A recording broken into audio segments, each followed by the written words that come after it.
The social contract is a landmark work that asks one powerful question: how can people live under government and still remain free? It argues that legitimate authority must come from the people themselves, through laws created for the common good, rather than the power of kings, elites, or force. It's more relevant now than ever before. The Social Contract by Jean-Jacques Rousseau. Book 1.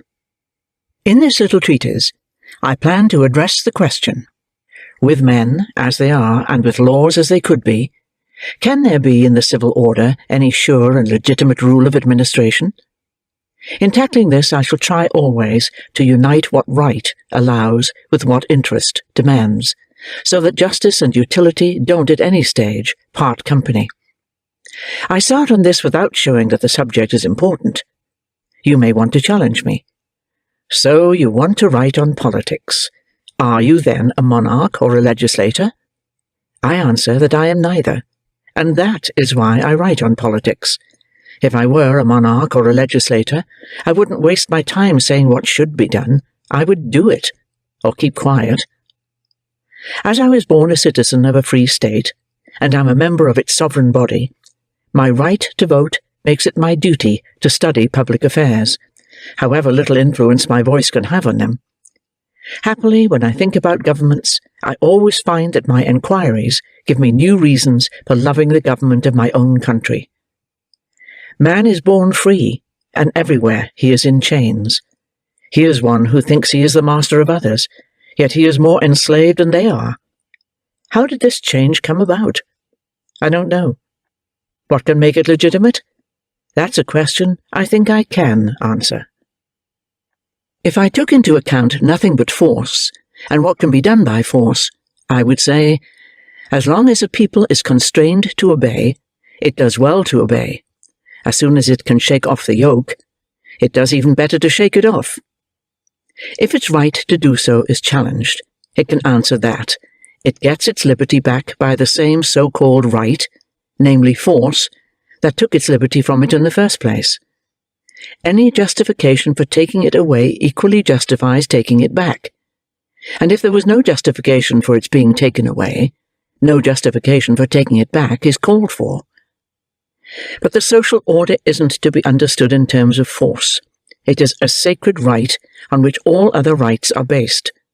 But it doesn't come from nature, so it must be based on agreements. Before coming to that, though, I have to establish the truth of what I have been saying. The first societies. The most ancient of all societies, and the only natural one, is the society of the family. Yet the children remain attached to the father only for as long as they need him for their preservation. As soon as this need ceases, the natural bond is dissolved. The children, released from the obedience they owed to the father, and the father, released from the care he owed his children, return equally to independence.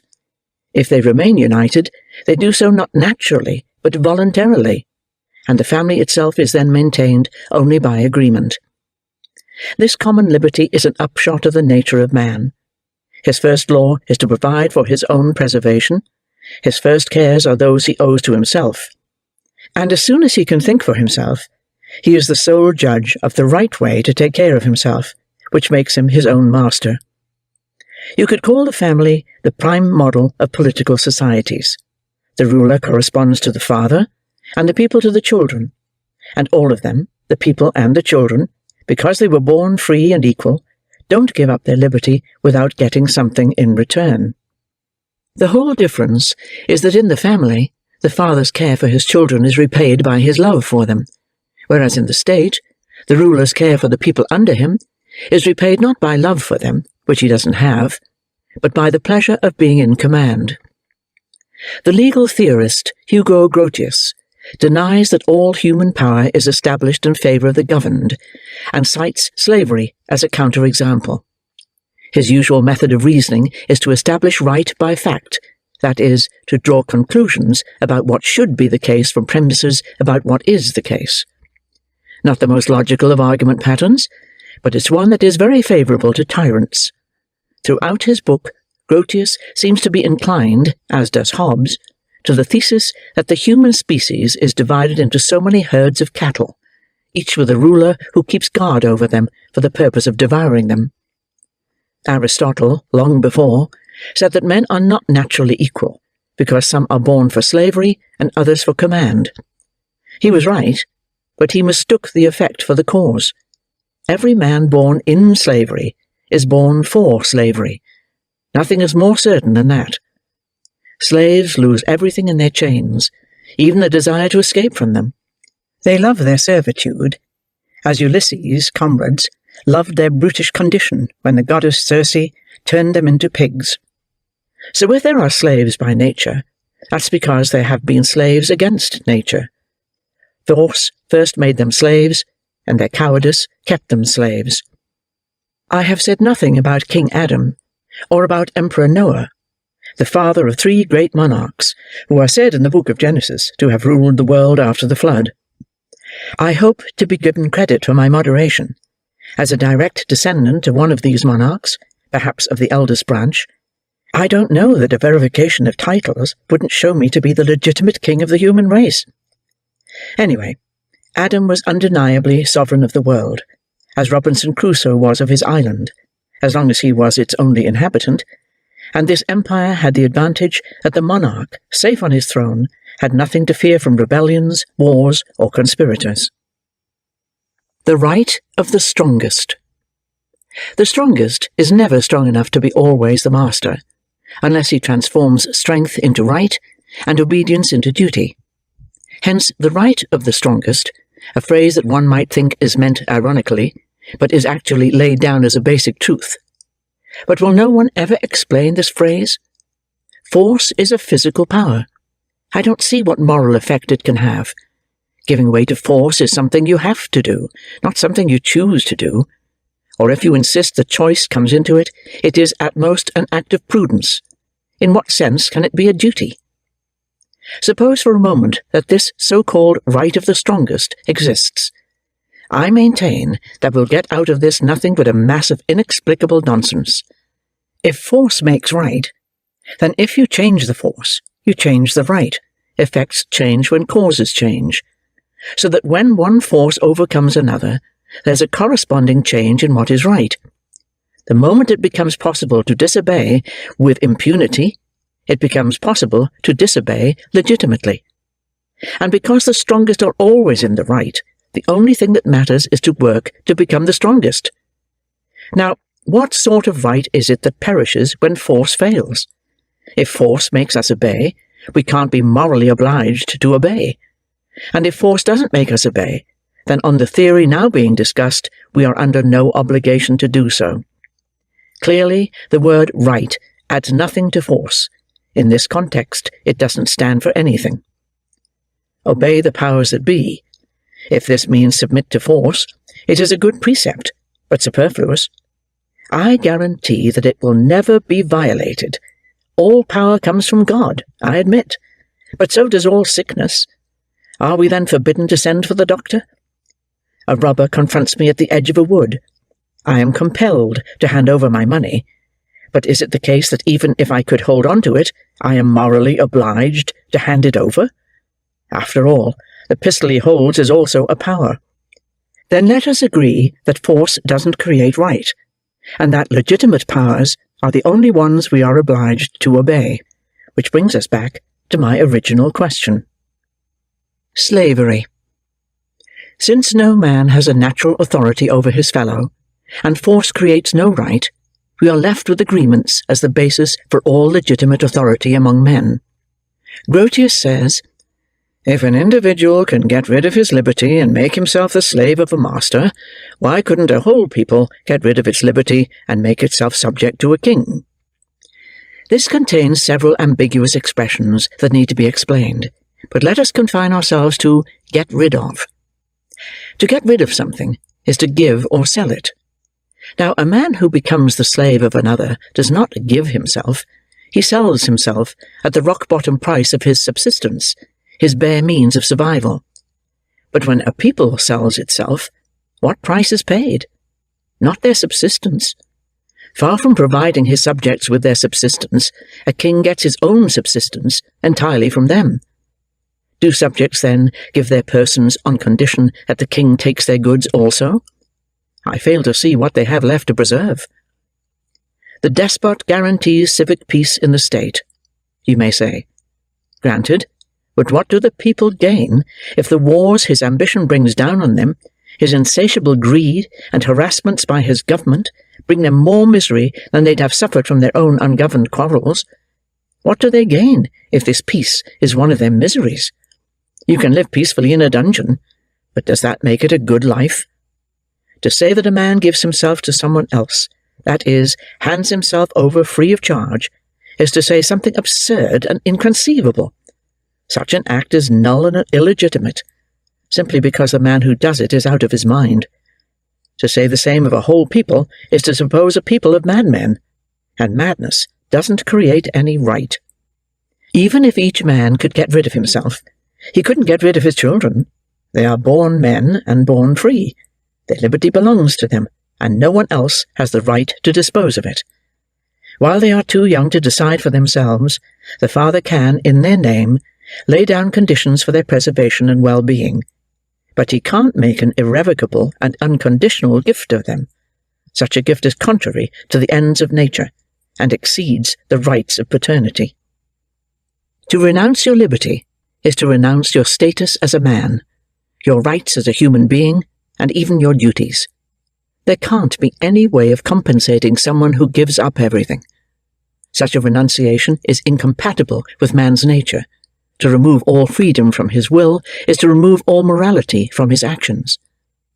Finally, an agreement to have absolute authority on one side and unlimited obedience on the other. What an empty and contradictory agreement that would have to be. Isn't it clear that if we are entitled to take anything and everything from a person, we can't be under any obligation to him? And isn't that fact alone, that there is no equivalence, nothing to be exchanged between the two sides, enough to nullify the agreement? What right can my slave have against me? Everything that he has is mine.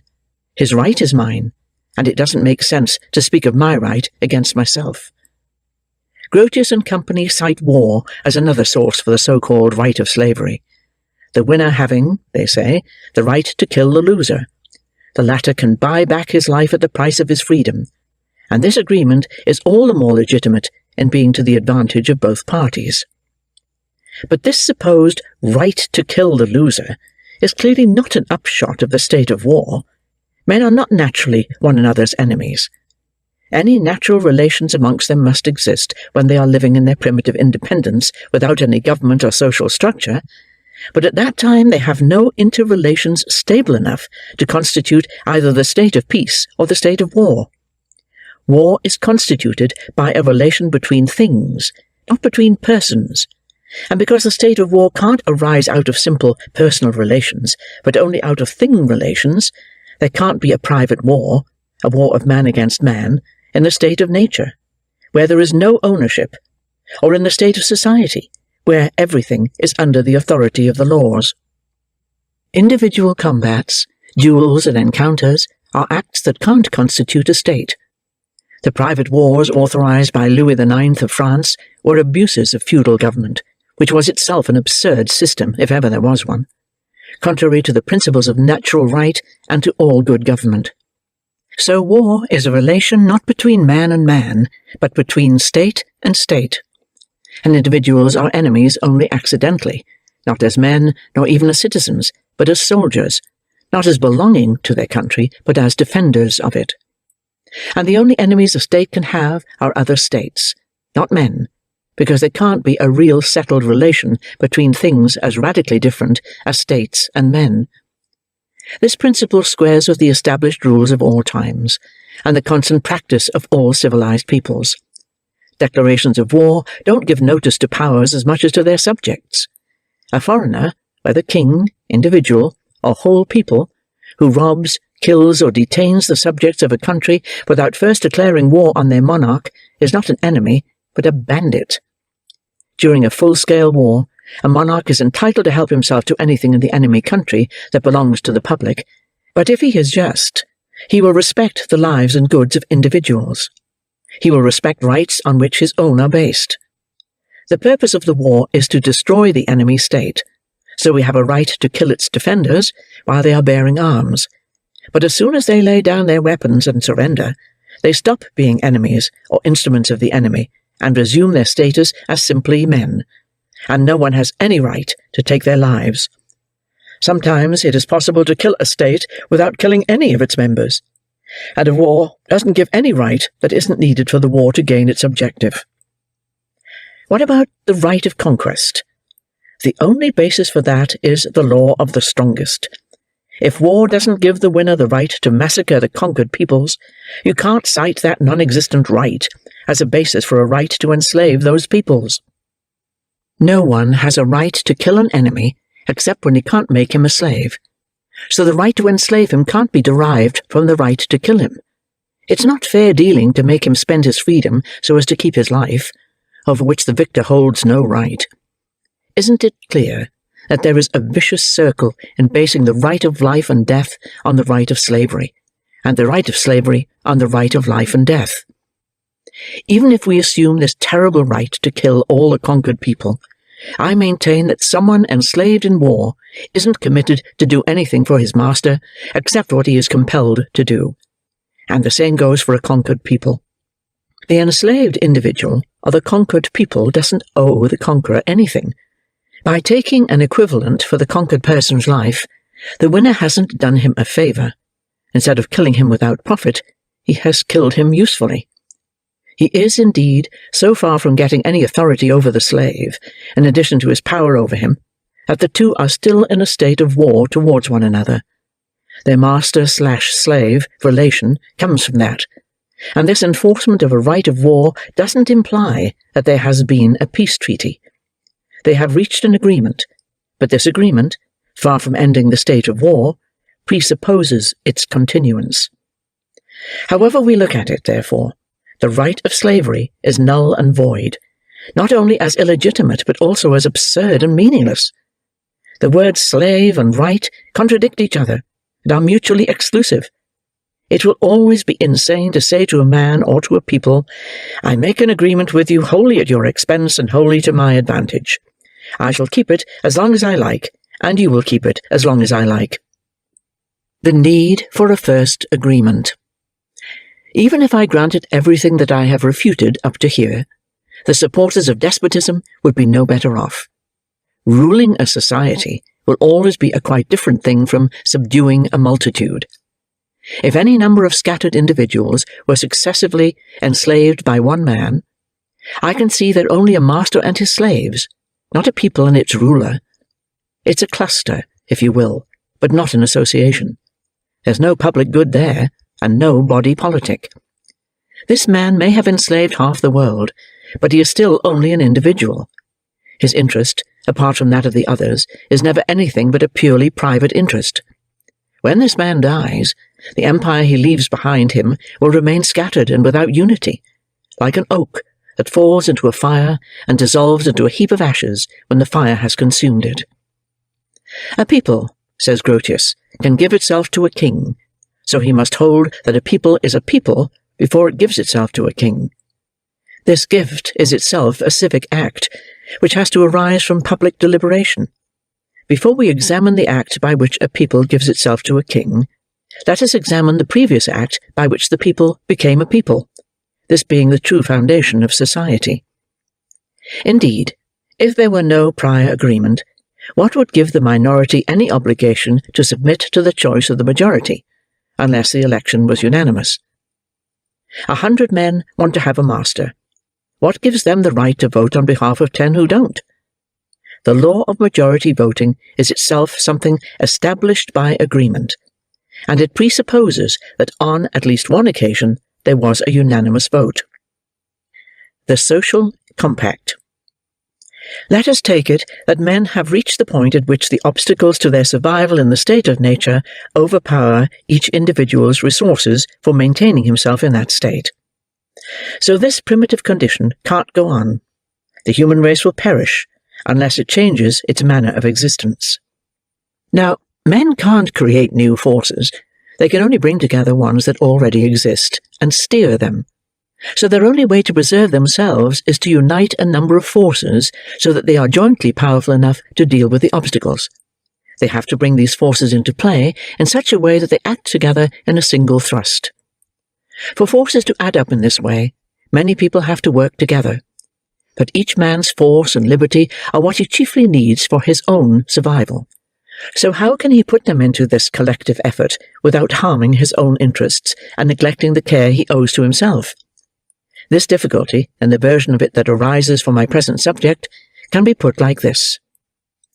Find a form of association that will bring the whole common force to bear on defending and protecting each associate's person and goods, doing this in such a way that each of them, while uniting himself with all, still obeys only himself and remains as free as before. There's the basic problem that is solved by the social contract.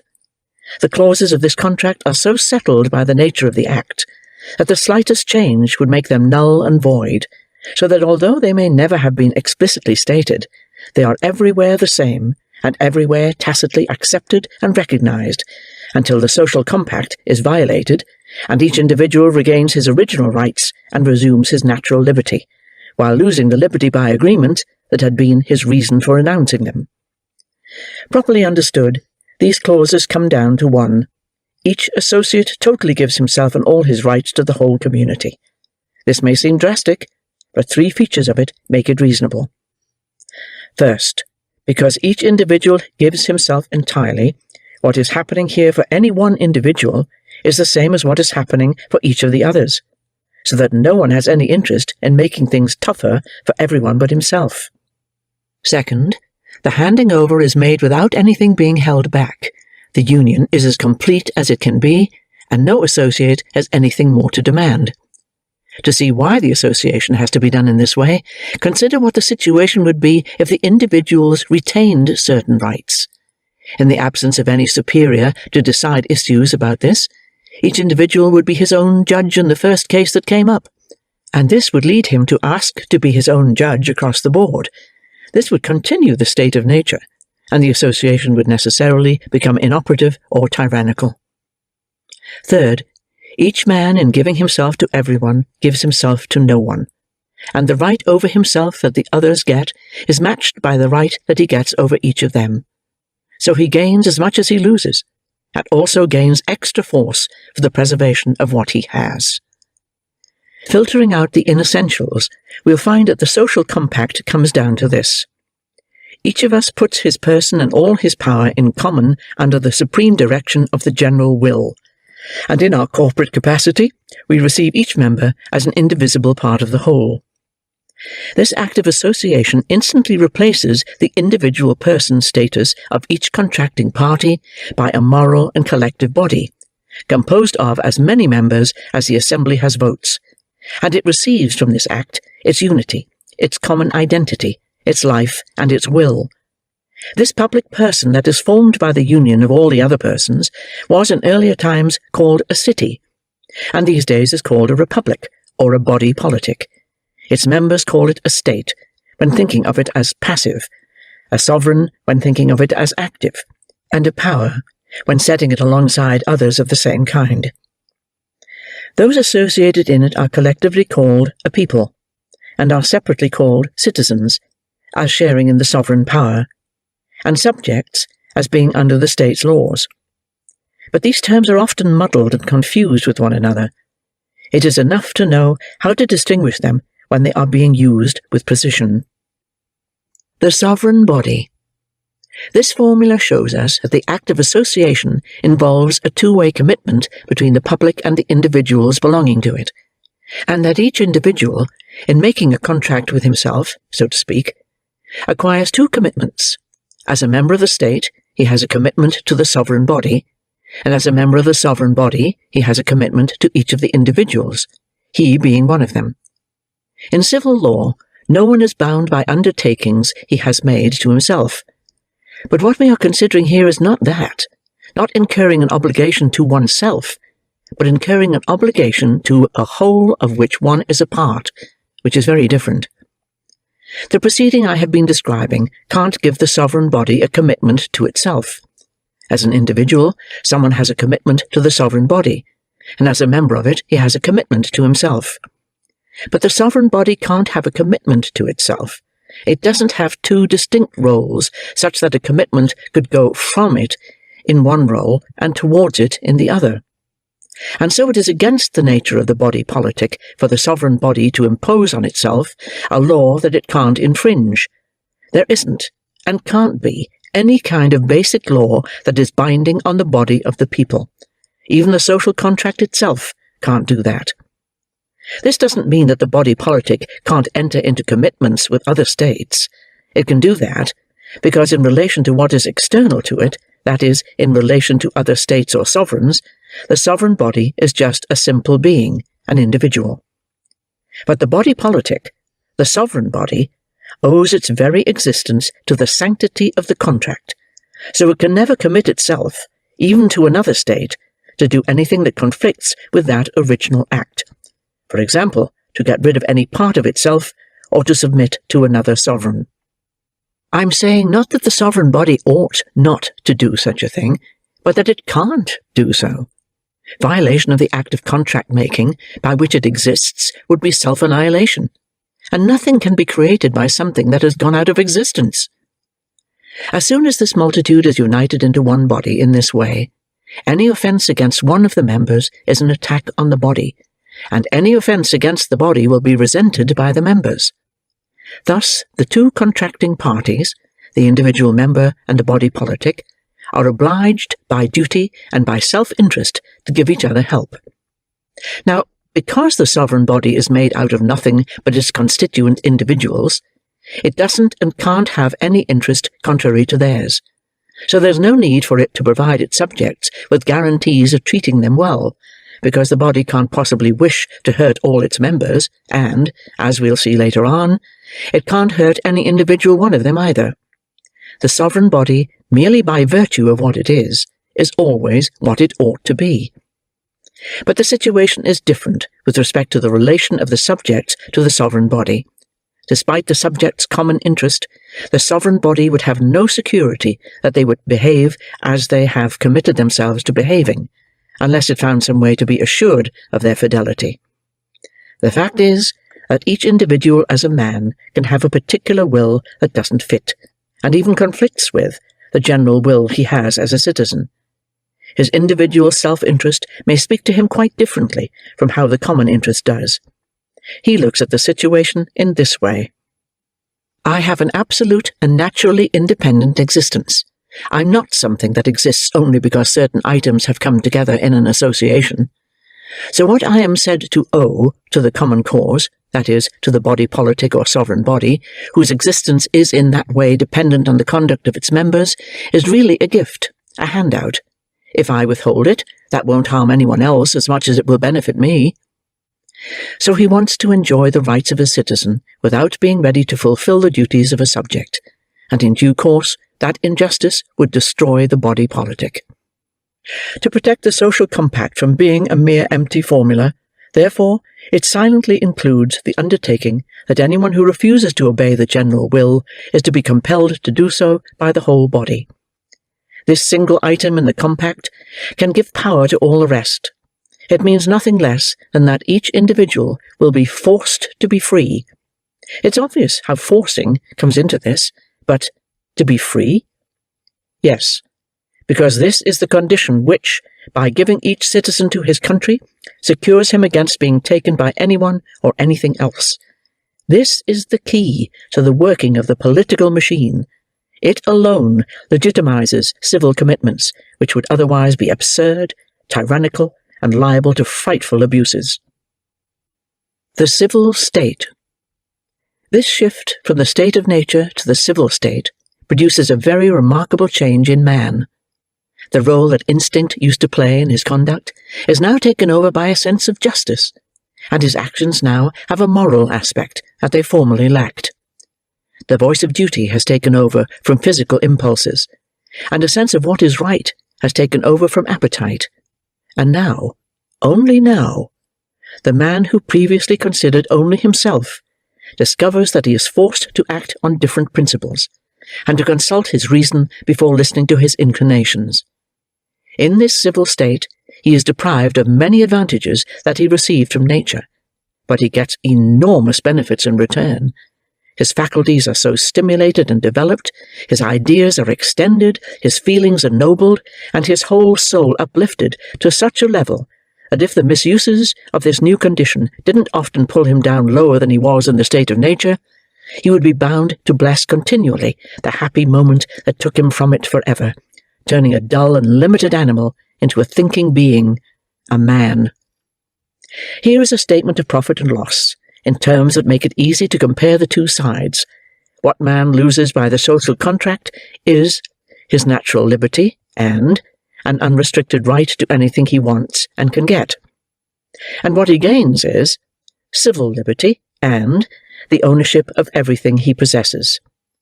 If we're to weigh these up accurately, we must distinguish natural liberty, which is limited only by the individual's powers, from civil liberty, which is limited by the general will.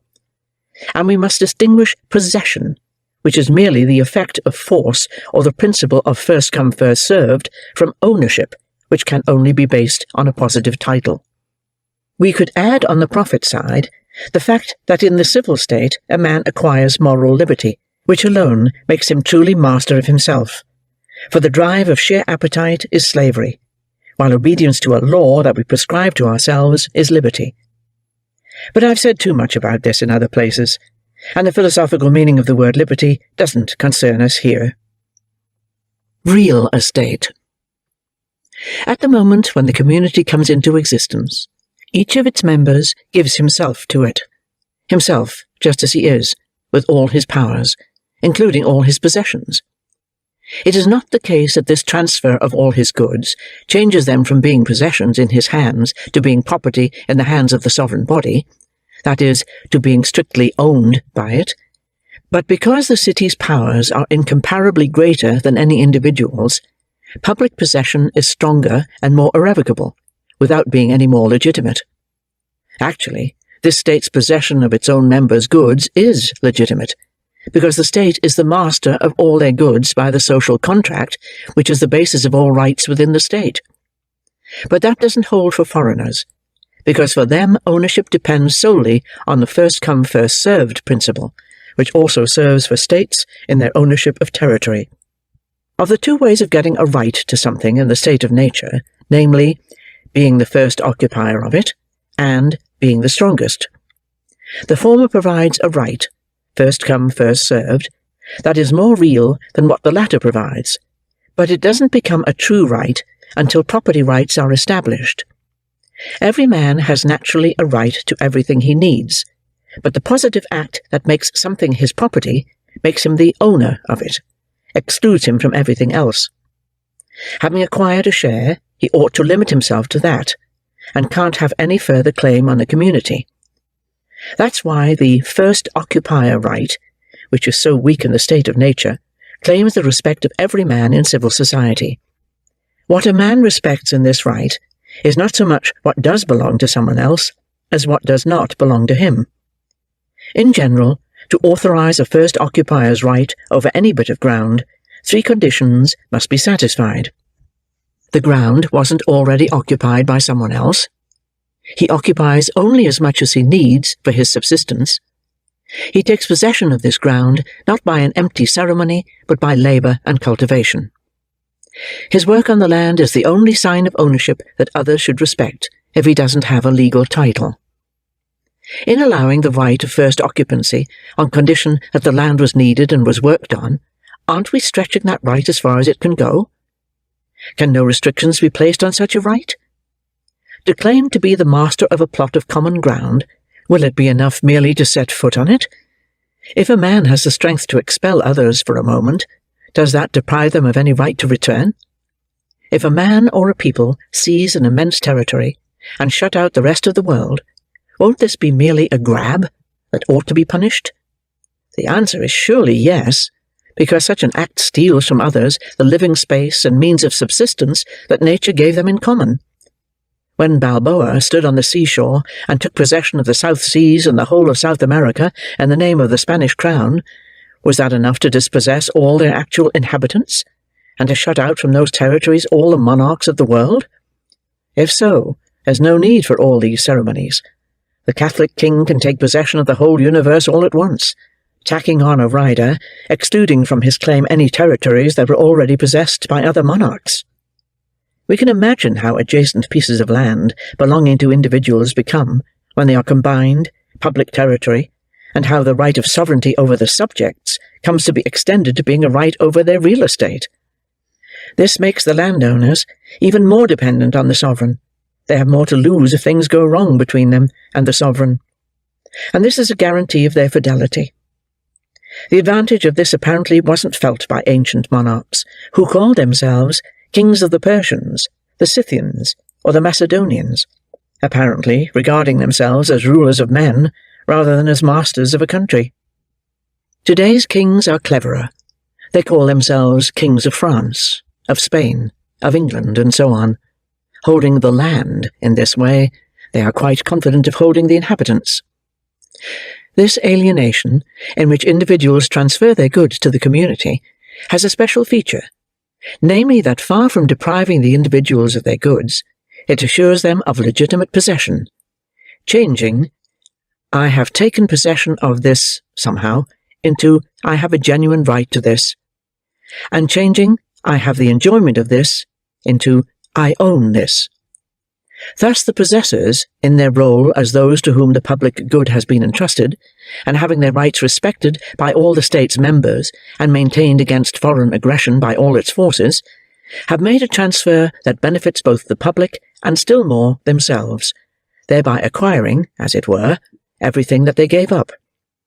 This paradox is easily explained by distinguishing the sovereign body's right from the owner's rights over the same estate, as we shall see later on.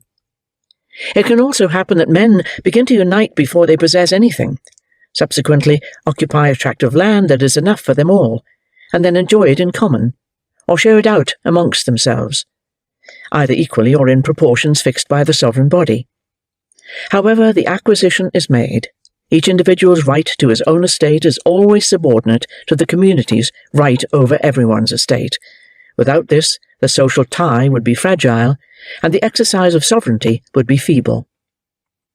To bring this book to an end, I'll remark on a fact that should be the basis for any social system, namely, the basic compact doesn't destroy natural inequality. Rather, it replaces such physical inequalities as nature may have set up between men by an equality that is moral and legitimate, so that men who may be unequal in strength or intelligence become equal by agreement and legal right. Under bad governments, this equality is only apparent and illusory. All it does is to keep the pauper in his poverty, and the rich man in the position he has usurped. Laws, in fact, are always useful to those who have possessions, and harmful to those who don't, from which it follows that the social state is advantageous to men only when everyone has something, and no one has too much. Book 2.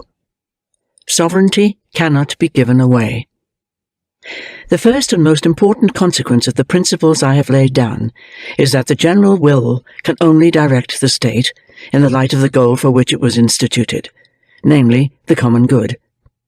The clashing of particular interests made it necessary to establish a society, and the agreement of those same interests made it possible. It's the common element in these different interests that forms the social tie, and if there were nothing they all had in common, no society could exist. It is solely by this common interest that every society should be governed. I hold, then, that sovereignty, being nothing less than the exercise of the general will, can never be got rid of, and that the sovereign body, which is nothing but a collective being, can't be represented except by itself. The power, indeed, may be transmitted, but not the will. Perhaps a particular will could agree on some point with the general will, but at least it's impossible for such an agreement to be lasting and constant. Why? Because it's of the very nature of a particular will to tend towards favoritism, to favour some people over others, whereas the general will tends towards equality. It is even more impossible to have any guarantee of this agreement, for even if it did always exist, that would be the effect not of skill, but of chance. The sovereign body may indeed say, "Right now I will what that man wills," or at least what he says he wills. But it can't say, "What that man wills tomorrow, I too shall will," because it's absurd for the will to bind itself for the future, and no will is obliged to consent to anything that isn't for the good of the being whose will it is. If, then, the populace promises simply to obey, by that very act it dissolves itself, and loses what makes it a people. The moment a master exists, there is no longer a sovereign body, and from that moment the body politic has ceased to exist. This isn't to deny that rulers' commands can count as general wills, if the sovereign body is free to oppose them and doesn't do so. In such a case, universal silence should be taken to show the people's consent. I'll explain this fully later on. Sovereignty is indivisible. For the same reason that makes it something that can't be given away, sovereignty can't be divided. Here is why. If a declared will is general, then it is an act of sovereignty and creates law. And if it is merely a particular will, then it is at most a regulation laid down by a high-level bureaucrat, not a basic law issuing from the legislature, the sovereign body. But are political theorists unable to divide sovereignty on the basis of its source, divide it according to its object? They divide it into force and will, legislative power and executive power, rights of taxation, justice and war, internal affairs, and foreign relations. Sometimes they run these sections together, sometimes they separate them. They turn the sovereign body into a fantastic being composed of several connected pieces. It is as if they were making a man of several bodies, one with eyes, one with arms, another with feet, and each with nothing else. This error comes from a failure to think precisely about the sovereign body's authority, regarding as different parts of it what are really just different emanations from it. Thus, for example, the acts of declaring war and making peace have been regarded as acts of sovereignty, but they are not. None of them is a law.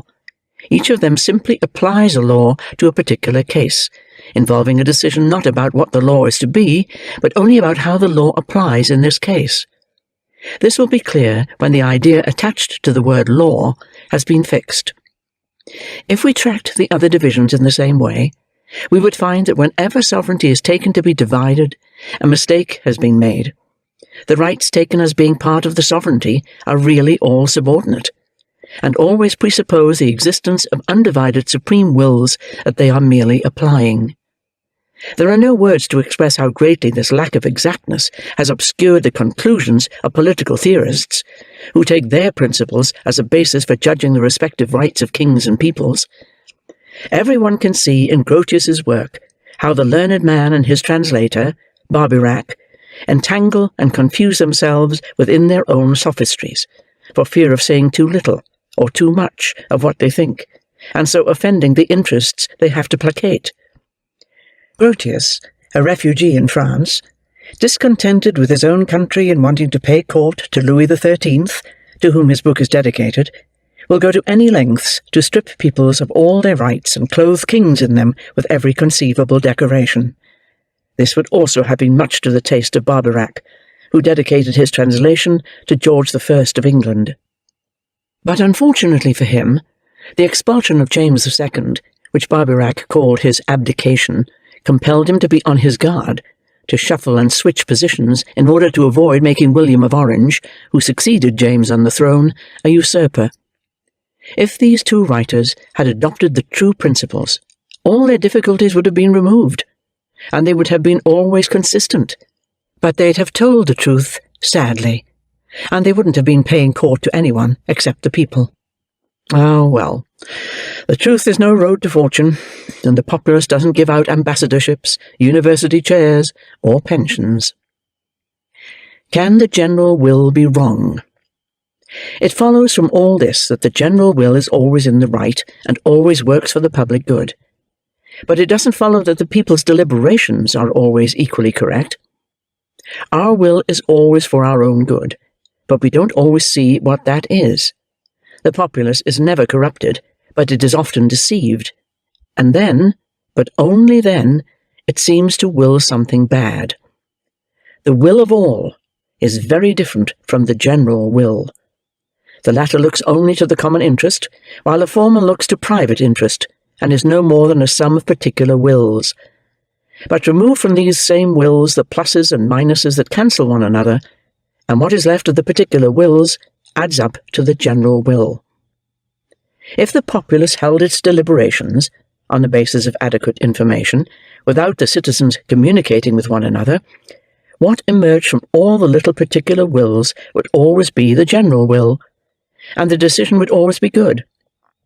But when plots and deals lead to the formation of partial associations at the expense of the big association, the will of each of these associations, the general will of its members, is still a particular will, so far as the state is concerned, so that it can then be said that as many votes as there are men is replaced by as many votes as there are associations.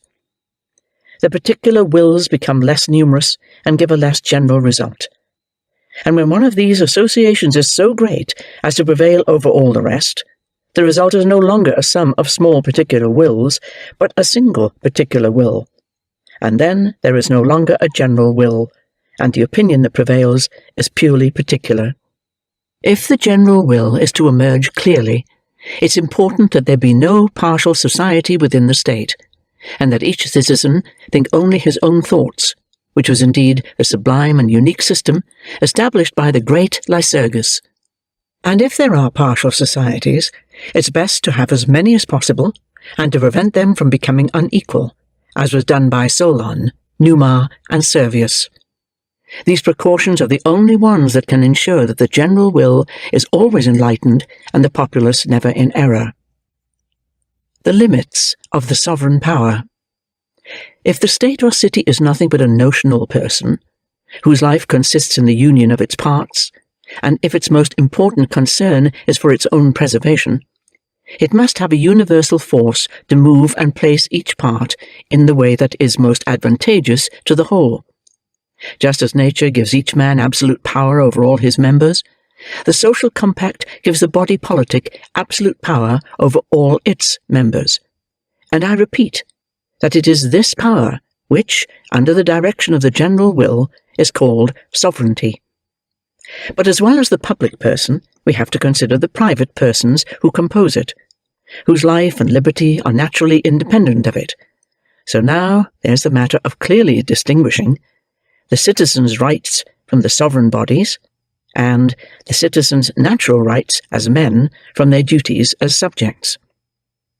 Agreed. Each man relinquishes through the social compact only the part of his powers, goods, and liberty that it's important for the community to control. But something else should also be agreed. The sovereign body is sole judge of what is important. Any service a citizen can give to the state should be performed as soon as the sovereign body demands it. But the sovereign body, on the other hand, can't impose upon its subjects any fetters that are useless to the community.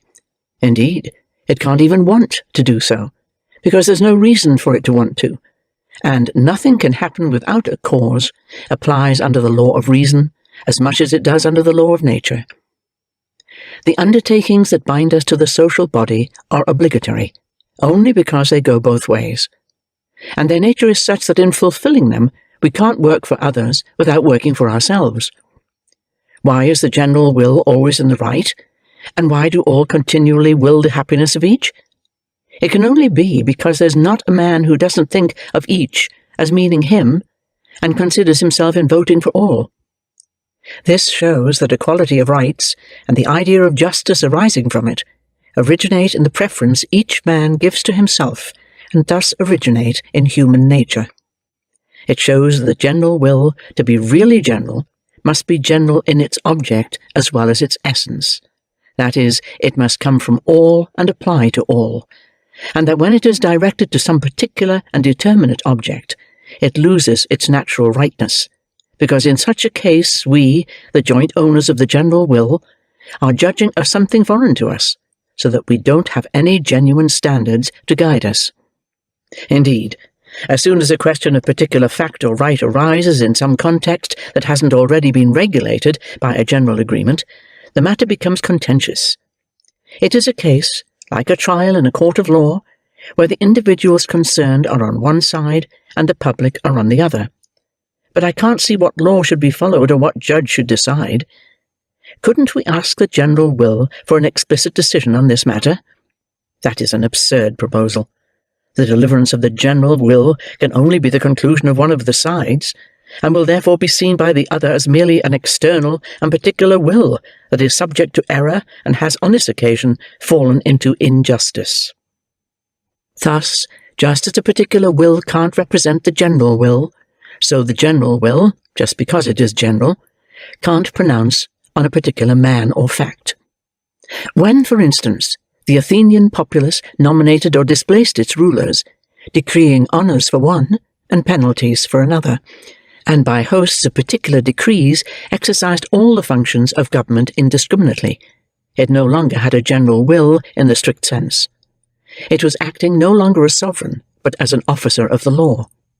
This will seem contrary to current views, but you should give me time to expound my own. So you can see that what makes the will general is not so much the number of voices as the common interest uniting them. For under this system, each person necessarily submits to the conditions he imposes on others. And this admirable alignment of interest with justice gives to the common deliberations a quality of fairness, evenness of balance, which is visibly absent from the discussion of any particular issue, in the absence of a common interest that would bring unity. From whatever direction we approach our principle, we always reach the same conclusion. The social compact creates an equality among the citizens, so that they all commit themselves to observe the same conditions and should all have the same rights. Thus, from the very nature of the compact, every act of sovereignty, that is, every authentic act of the general will, obliges or favours all the citizens equally, so that the sovereign body recognizes only the body of the nation, and doesn't distinguish among the individuals of whom it is made up. Then what, strictly speaking, is an act of sovereignty? It's not an agreement between a superior and an inferior, but an agreement between the body and each of its members. An agreement that is legitimate, because it is based on the social contract, equitable, because everyone takes part in it, useful, because the only object it can have is the general good, and stable, because it is guaranteed by the public force and the supreme power. So long as the subjects have to submit only to agreements of this sort, they don't obey anyone, only their own will.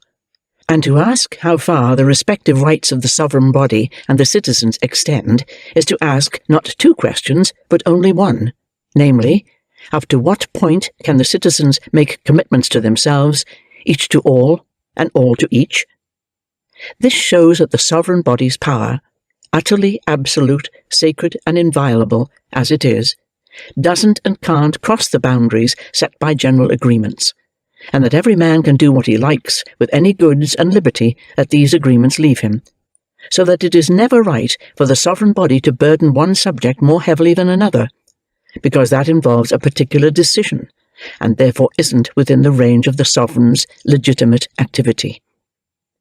Once these distinctions are admitted, it is seen to be false that the social contract involves any real renunciation on the part of the individuals, so false that the situation the contract puts them into is really preferable to the one they were in before.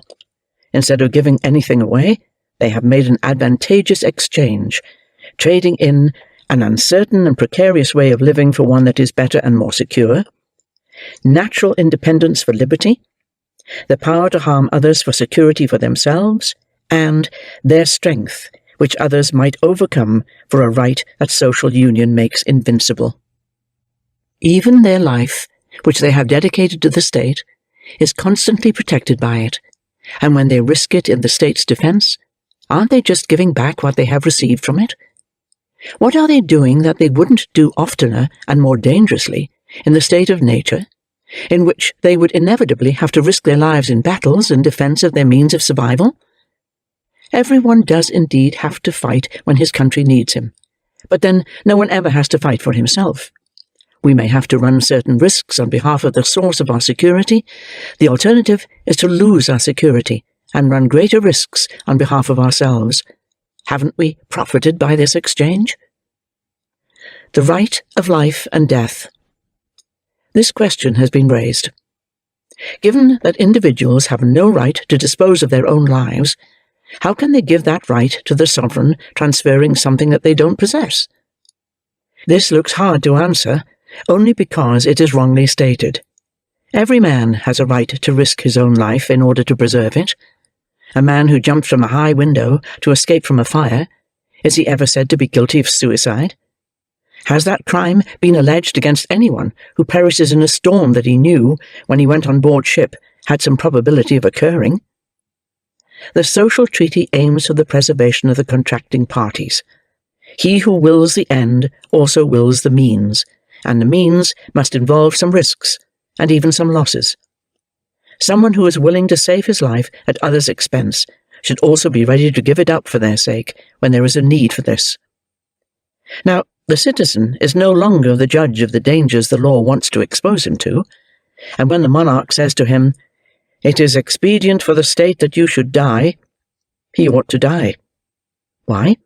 Because his life is no longer merely a natural good, but is a gift made conditionally by the state. It is conditional on his always meeting the state's demands, and it's only on that condition that he has been living in security up to the present. The death penalty for criminals can be seen in much the same light. It is in order to save ourselves from assassins that we consent to die if we become assassins.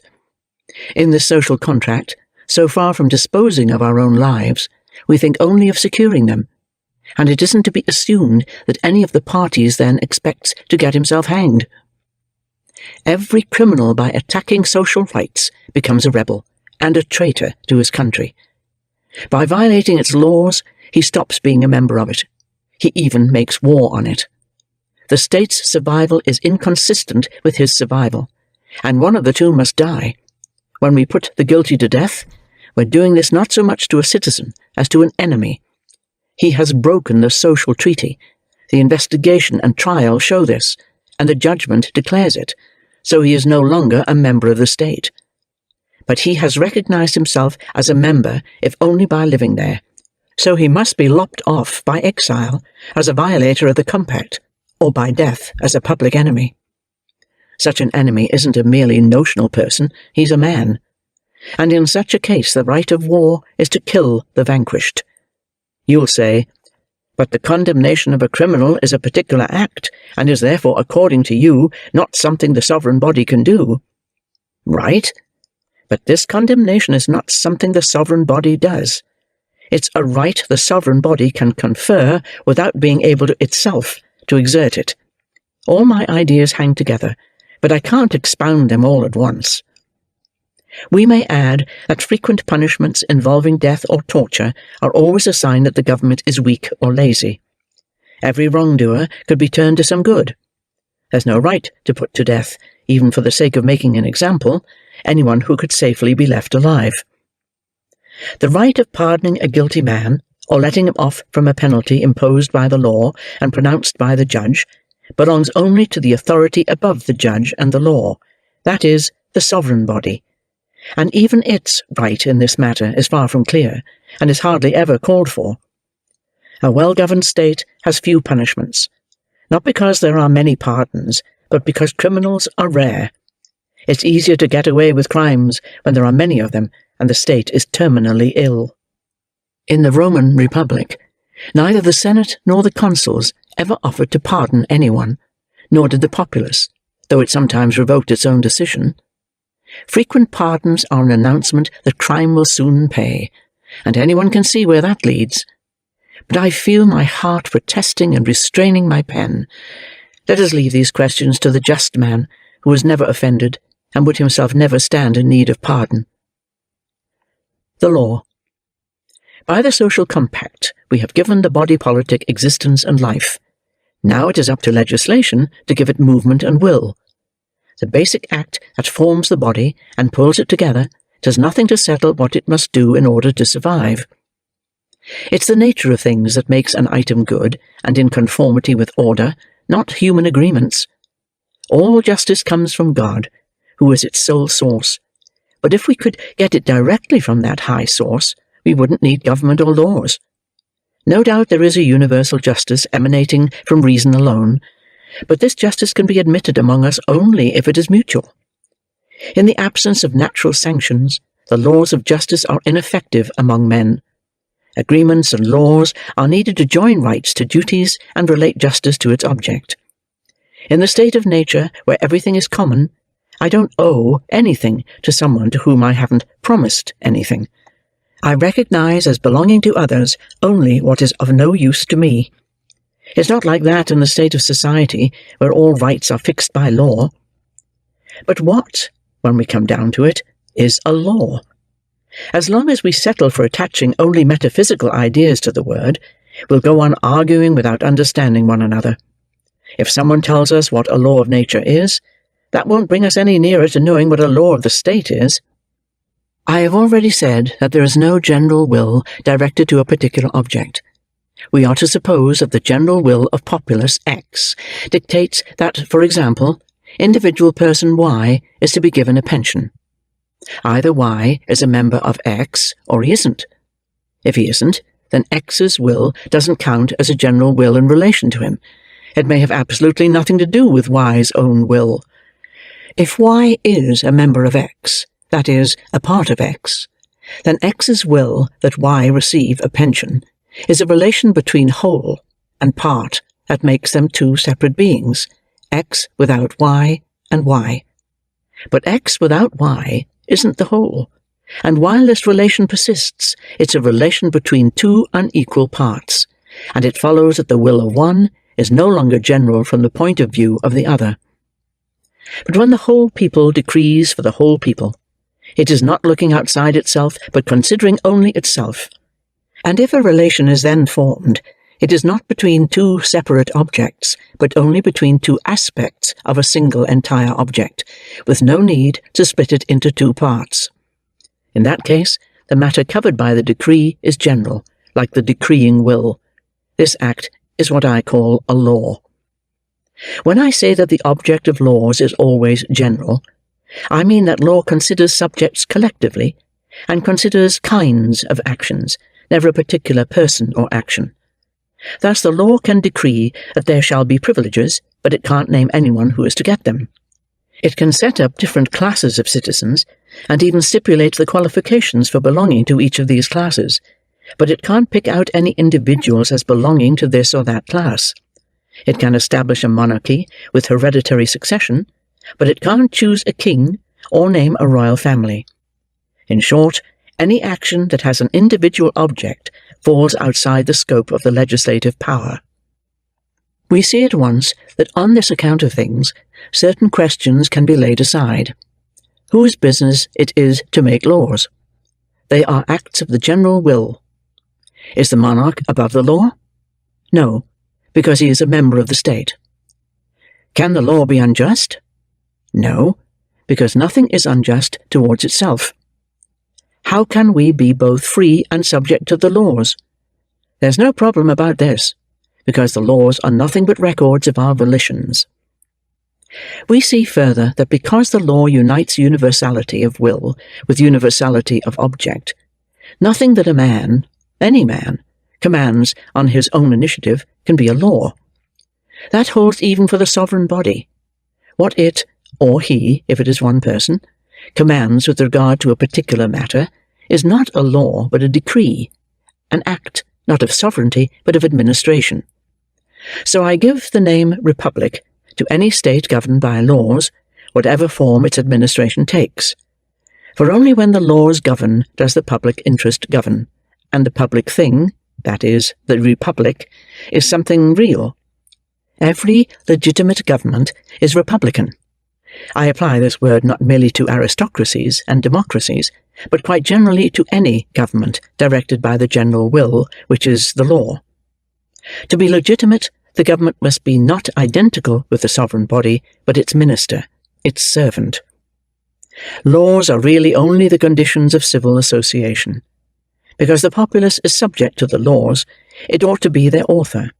The conditions of the society ought to be regulated solely by those who come together to form it. But how will they do this? By a common agreement? By a sudden inspiration? Does the body politic have an organ like vocal cords and a tongue to declare its will? Who can give it the foresight to formulate and announce its acts in advance? Or how is it to announce them in the hour of need? How will a blind multitude, which often doesn't know what it wills, because it rarely knows what is good for it, carry out unaided such a great and difficult enterprise as a system of legislation? The populace, left to itself, always wills the good, but left to itself, it doesn't always see what that is. The general will is always in the right, but the judgment that guides it isn't always enlightened. It ought to be made to see objects as they are, and sometimes as they ought to appear to it.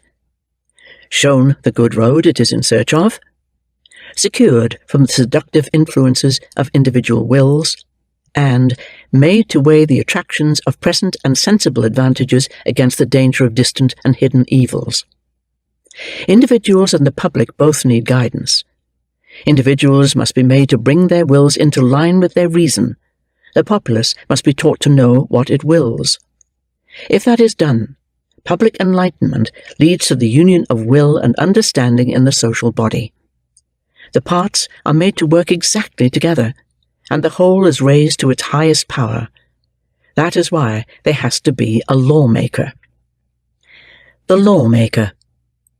What would be needed to discover the best rules of society is a superior intelligence that could see all men's passions without having any of them. This intelligence would have to meet these conditions. It is wholly unrelated to our nature, while knowing it through and through. Its happiness doesn't depend on us, yet it concerns itself with our happiness. And lastly, it can take the long view, working in one century for something to be enjoyed in the next. It would take gods to give men laws. But if a great monarch is a rare kind of man, what will a great legislator be? All the monarch has to do is to follow the pattern that the lawgiver lays down in the first place.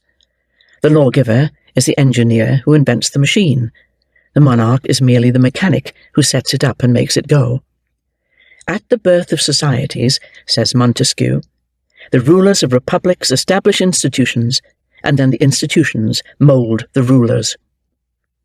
Someone who ventures to tackle the task of creating a state needs to have a sense of being able to change human nature, so to speak, to transform each individual, who on his own is a complete and solitary whole, into part of a greater whole that is, in a way, the source of this individual's life and being, to alter man's constitution in order to strengthen it, to replace the physical and independent existence nature gave us with a partial and moral existence. In short, he must deprive man of his own resources, replacing them with new ones that are alien to him, and that he can't employ without help from others.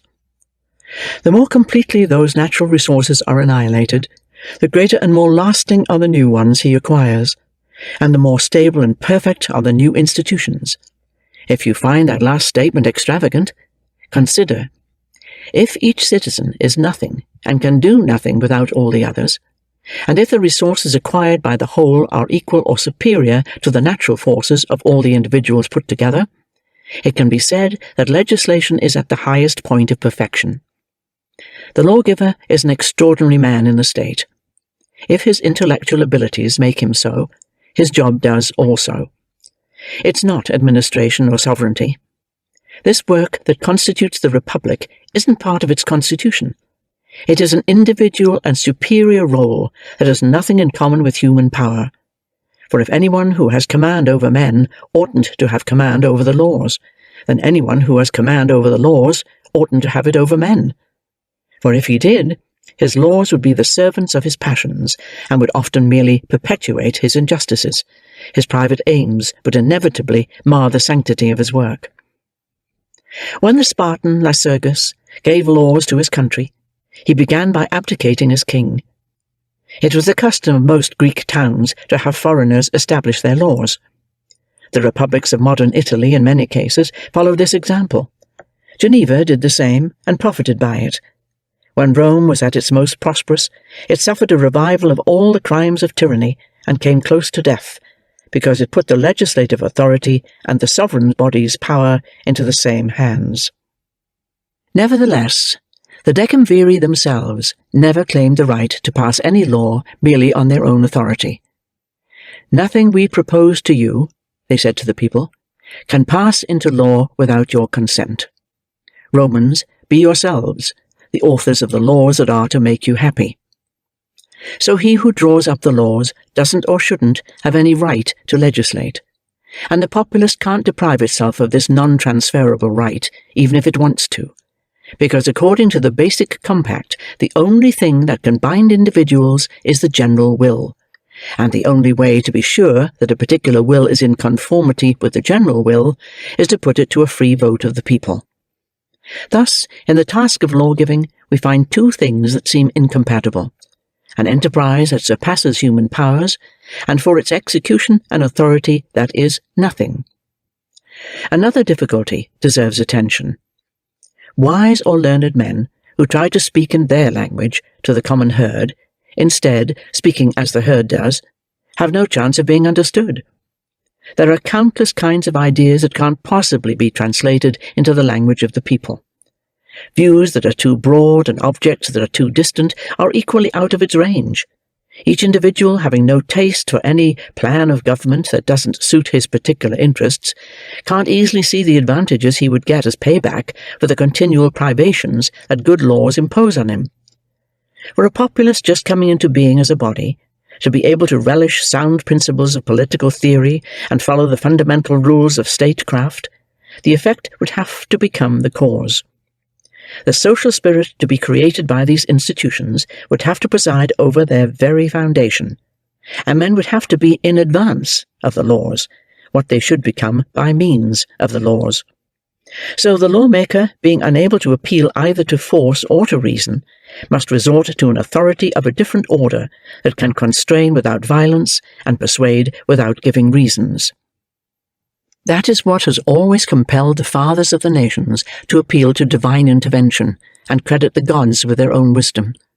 They have aimed to get the peoples to submit to the laws of the state as to the laws of nature, and to identify the power that formed the city with the power that formed mankind, so that they would obey freely and calmly bear the yoke of public happiness. What the legislator puts into the mouth of the immortals are decisions based on elevated reasoning far above the range of the common herd, the aim being to constrain by divine authority those who can't be moved by human prudence. But it's not just anyone who can make the gods speak or be believed when he claims to be their interpreter. The only miracle that can prove a legislator's mission is his great soul. Any man can engrave words on tablets of stone, or purchase the services of an oracle, or fake secret communication with some god, or train a bird to whisper in his ear, or find other crude devices for imposing on the people. Someone who can't do better than that may perhaps gather round him a band of fools, but he'll never found an empire, and whatever crazy thing he does establish will die soon after he does. Idle tricks create a temporary bond. Only wisdom can make it permanent. The Judaic law, which still survives, and Islamic law that has ruled half the world for 10 centuries, still today proclaim the great men who laid them down, and while proud philosophy and the blind spirit of political partisanship see those men as nothing but lucky impostors, the true political theorist admires in the institutions they set up the great and powerful genius that presides over durable political structures. The right conclusion to draw from all this is not that among us politics and religion have a common object, but that in the origin of nations, religion is used as an instrument for politics. The people.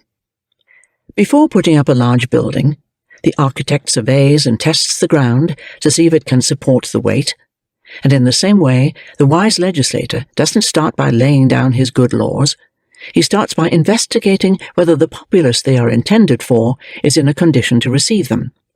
Plato refused to legislate for the Arcadians and the Cyrenians, because he knew that both peoples were rich and couldn't put up with equality. and Crete had good laws and bad men, because all Minos had done was to impose discipline on a people already burdened with vice. 1,000 nations that shone around the earth couldn't endure good laws for long, and most couldn't have endured them at all. Most peoples, like most men, are teachable only in youth. As they grow old, they become impossible to correct. Once customs have become established and prejudices are dug in, trying to reform them is dangerous and useless. The populace can't stand having anyone touch its faults, even to remedy them. It's like the foolish and cowardly patients who tremble at the sight of the doctor. I'm not denying that there are times in the history of states when violence and revolutions jolt the populace into remembering the past, so that the state, set on fire by civil wars, is born again from its ashes, so to speak, and with a renewed vigour of youth springs from the jaws of death. Examples: Sparta, at the time of Lycurgus; Rome, after the Tarquins; and in our own day, Holland and Switzerland, after the expulsion of the tyrants. But such events are rare. They are exceptions, always to be explained in terms of the particular make-up of the exceptional state. They can't even happen twice to the same people, for a populace can make itself free as long as it is merely uncivilized, but not when the spring of the civic machine has gone slack. Then disturbances can destroy it, but revolutions can't rebuild it. It needs a master, not a liberator. Free peoples, remember this maxim: liberty can be acquired, but it can never be recovered. Youth is not infancy. For nations, as for men, there is a period of young adulthood, we may call it maturity, before which a nation shouldn't be made subject to laws. But it isn't always easy to recognize a people's maturity, and if nation-building starts before maturity has set in, it will fail. One people is amenable to discipline from the beginning, another not after 10 centuries. The Russians will never be really civilized, because they were civilized too soon. Peter the Great had a genius for imitation, but he didn't have the true creative genius that makes everything from nothing. Some of the things he did were good, but most of them were wrong for that time and place. He saw that his populace was barbarous, but didn't see that it was not ripe for civilization. He wanted to civilize it when all it needed was to be prepared for war. At first he wanted to make Germans Englishmen, when he ought to have started by making Russians. He blocked his subjects from ever becoming what they could have been, by persuading them that they were what they are not. This was like a French teacher who shapes his pupil to be an infant prodigy, and for the rest of his life to be nothing. The Empire of Russia will try to conquer Europe, and will itself be conquered. The Tartars, its subjects or neighbours, will become its masters and ours, by a revolution that seems to me inevitable. Indeed, all the kings of Europe are working together to speed it along. Sizes of states. Just as nature has set limits to the size of a well-made man, outside which it makes only giants and dwarfs, so also, for there are upper and lower bounds to the size a state can be, if it isn't to be too large for good government, or too small for self-maintenance. Every body politic has a maximum strength that it can't exceed, and it won't even reach that maximum if it becomes too large. There are countless reasons why this is so. I shall present one of them, and then a cluster of others. The burden of government. Long distances make administration more difficult, just as a weight becomes heavier at the end of a longer lever. The further up the hierarchy you go, the more burdensome the administration is. First, each city has its own government, which is paid for by the people. So does each district, still paid for by the people. Then each province, then the great governments, and so on, always costing more the higher you go, and always at the expense of the unfortunate people. Last of all comes the supreme administration, which swamps all the rest. These costs are a continual drain on the subjects, and far from being better governed by all these different levels of government, they are much worse governed than they would be if they had only a single authority over them. And with all this going on, there are hardly any resources remaining to meet emergencies, and whenever these are needed, the state is on the brink of destruction. The effectiveness of government. When part of a nation is far distant from the seat of government, this has bad effects on both sides. On the one hand, the government is weaker and slower. In law enforcement, there. In preventing people from ill-treating one another, there. In correcting abuses, there. Guarding against seditious undertakings begun there. And on the other hand, the populace of that region has less affection for its rulers, whom it never sees, its country, which to its eyes seem like the world, and its fellow citizens, most of whom are unknown to it. The same laws can't suit so many diverse provinces with different morals and attitudes and utterly different climates, differing also in what kind of government they can put up with. Well then, you may say, let the government have different laws for different provinces. No, because different laws lead only to trouble and confusion among populations, which, living under the same rulers and in constant communication with one another, intermingle and intermarry, and when they come under the sway of new customs, don't know whether they can call their family fortune their own. Among so many men who don't know each other, brought together at the seat of the central administration, talent is buried, virtue unknown, and vice unpunished. The leaders, overwhelmed with business, don't see anything for themselves. The state is governed by bureaucrats.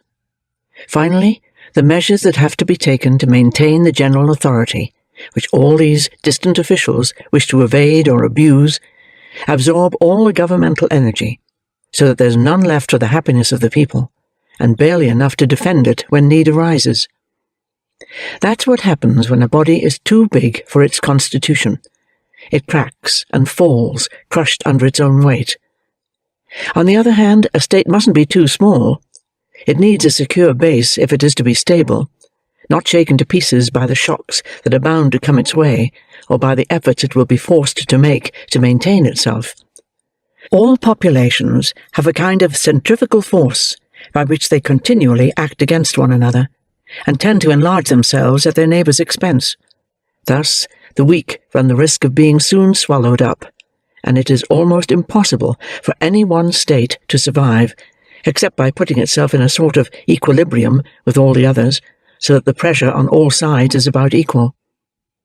So you can see that there are reasons for contraction and reasons for expansion, and it's no small part of the statesman's skill to balance out the two sides in the way that is best for the preservation of the state. It can be said that the reasons for expansion, being merely external and relative, should be subordinate to the reasons for contraction, which are internal and absolute. A strong and healthy make-up is the first thing to look for, and it is better to count on the vigour that comes from good government than on the resources a great territory furnishes. I would add that we have known states that were so constituted that the need to make conquests entered into their very make-up, and had to expand ceaselessly merely in order to survive.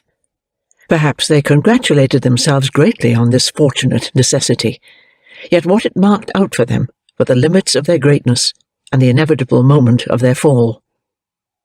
Sizes of states and of populations. A body politic can be measured by the extent of its territory or by the number of its people, and the relation between these two must be right if a state is to be really great. The men make the state, and the territory sustains the men, so the right relation is this: the land should suffice to maintain the inhabitants, and there should be as many inhabitants as the land can feed. That proportion provides the maximum strength of a given number of people. If there's too much land, it will be troublesome to protect, inadequately cultivated, and overproductive. It will give rise to defensive wars. If there is not enough land, the state has to depend on its neighbours to meet some of its needs. This will give rise to offensive wars. Any population whose geographical situation forces it to choose between commerce and war is intrinsically weak. It depends on its neighbours, depends on outcomes. Its existence will be uncertain and short. It either conquers others and changes its geographical situation, or it is conquered and becomes nothing. Only insignificance or greatness can keep it free. There's no way of stating the ideal relation of size to population, n hectares for every m people, Because that varies according to differences in the quality and fertility of the land, in the nature of what grows on it, in the climate, and in the temperaments of the people living on the land. Some people live in a fertile countryside and consume little. Others living on poor soil eat a lot. The legislator must also take into account regional differences in the fertility of women, in how favourable the land is to the growth of population, and in how much difference is likely to be made by governmental activity. So the legislator should go not by what he sees, but what he foresees. He shouldn't settle for the actual level of the population, but should aim for the level that it ought naturally to attain.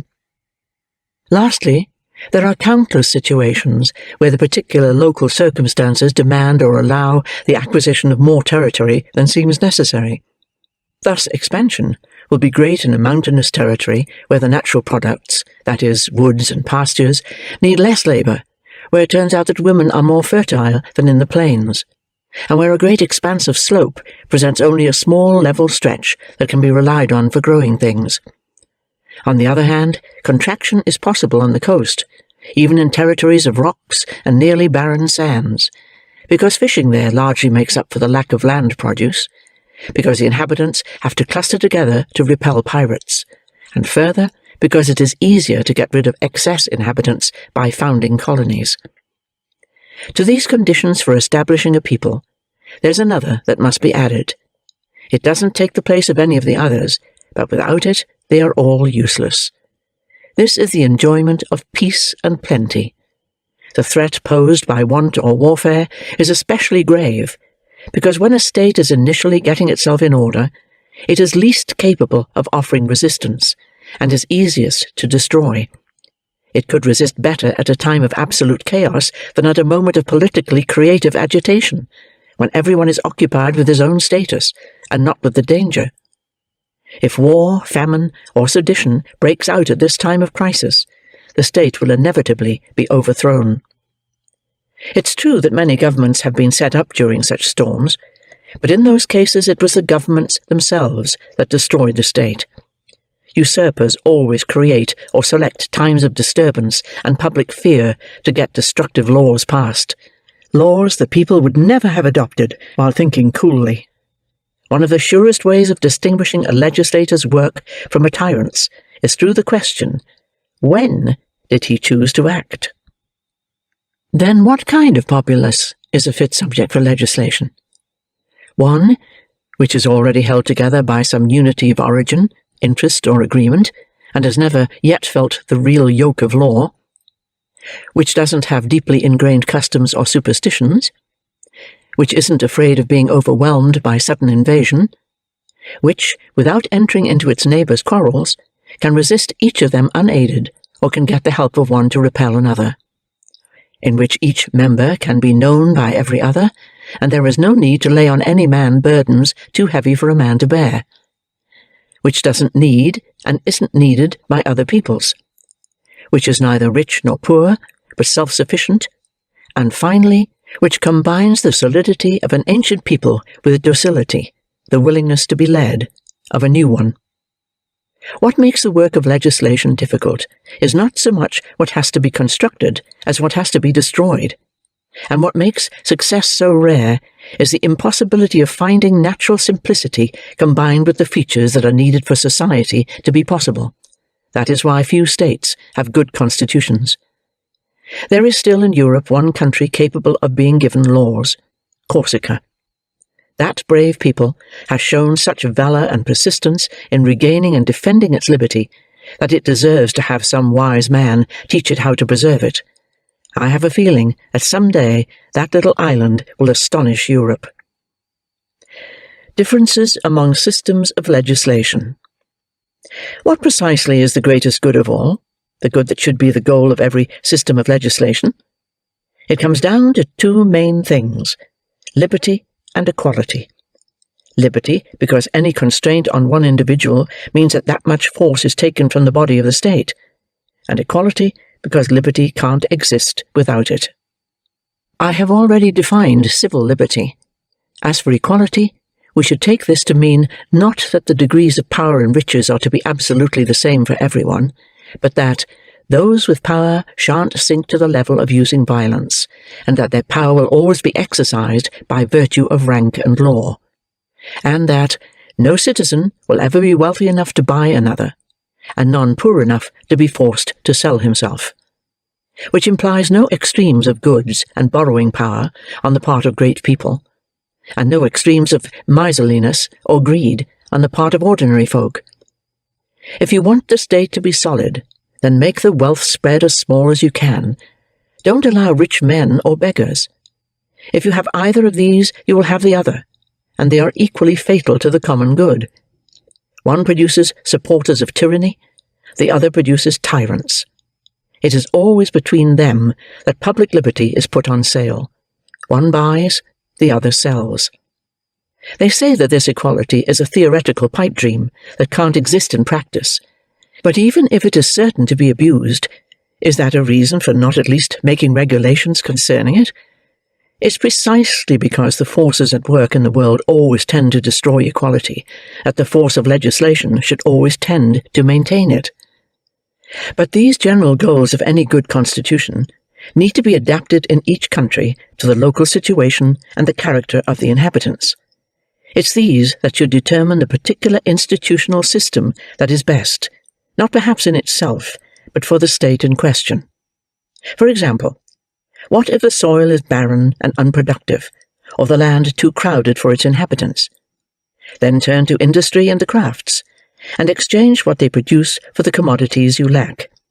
If, on the other hand, your territory is rich and fertile, focus your efforts on labor-intensive agriculture, and drive out the crafts that would only depopulate your territories by clustering what few inhabitants you have in a few towns. If you live on an extensive and manageable coastline, cover the sea with ships and develop trade and navigation. Your state will have a life that is brilliant and short. If on your coast the sea washes nothing but almost inaccessible rocks, settle for a primitive way of life based on fish-eating. You'll have a quieter life, perhaps a better one, certainly a happier one. In short, every nation has, along with principles that all nations have, something that gives them a particular application in its case, and makes its legislation strictly its own. Thus, among the Jews long ago, and more recently among the Arabs, the main thing has been religion. Among the Athenians, literature. At Carthage and Tyre, commerce. At Rhodes, shipping. At Sparta, war. At Rome, virtue. The author of The Spirit of the Laws, Montesquieu, has shown with many examples the skills the legislator uses in directing a state in one or other of these directions. What makes the constitution of a state really solid and lasting is its having a population whose members behave so decently to one another that natural relations are always in harmony with the laws, so that all the law does is, so to speak, to assure, accompany, and adjust those natural relations. But if the legislator aims wrongly, and adopts a principle other than the one that is rooted in the nature of things, his principle makes for servitude, while the natural one makes for liberty, or his makes for riches, while the other makes for population growth. His makes for peace, while the other makes for conquest. The laws will gradually lose their influence, the constitution will alter, and the state will have no rest from trouble till it is either destroyed or changed, and invincible nature has reasserted its power. Classifying laws.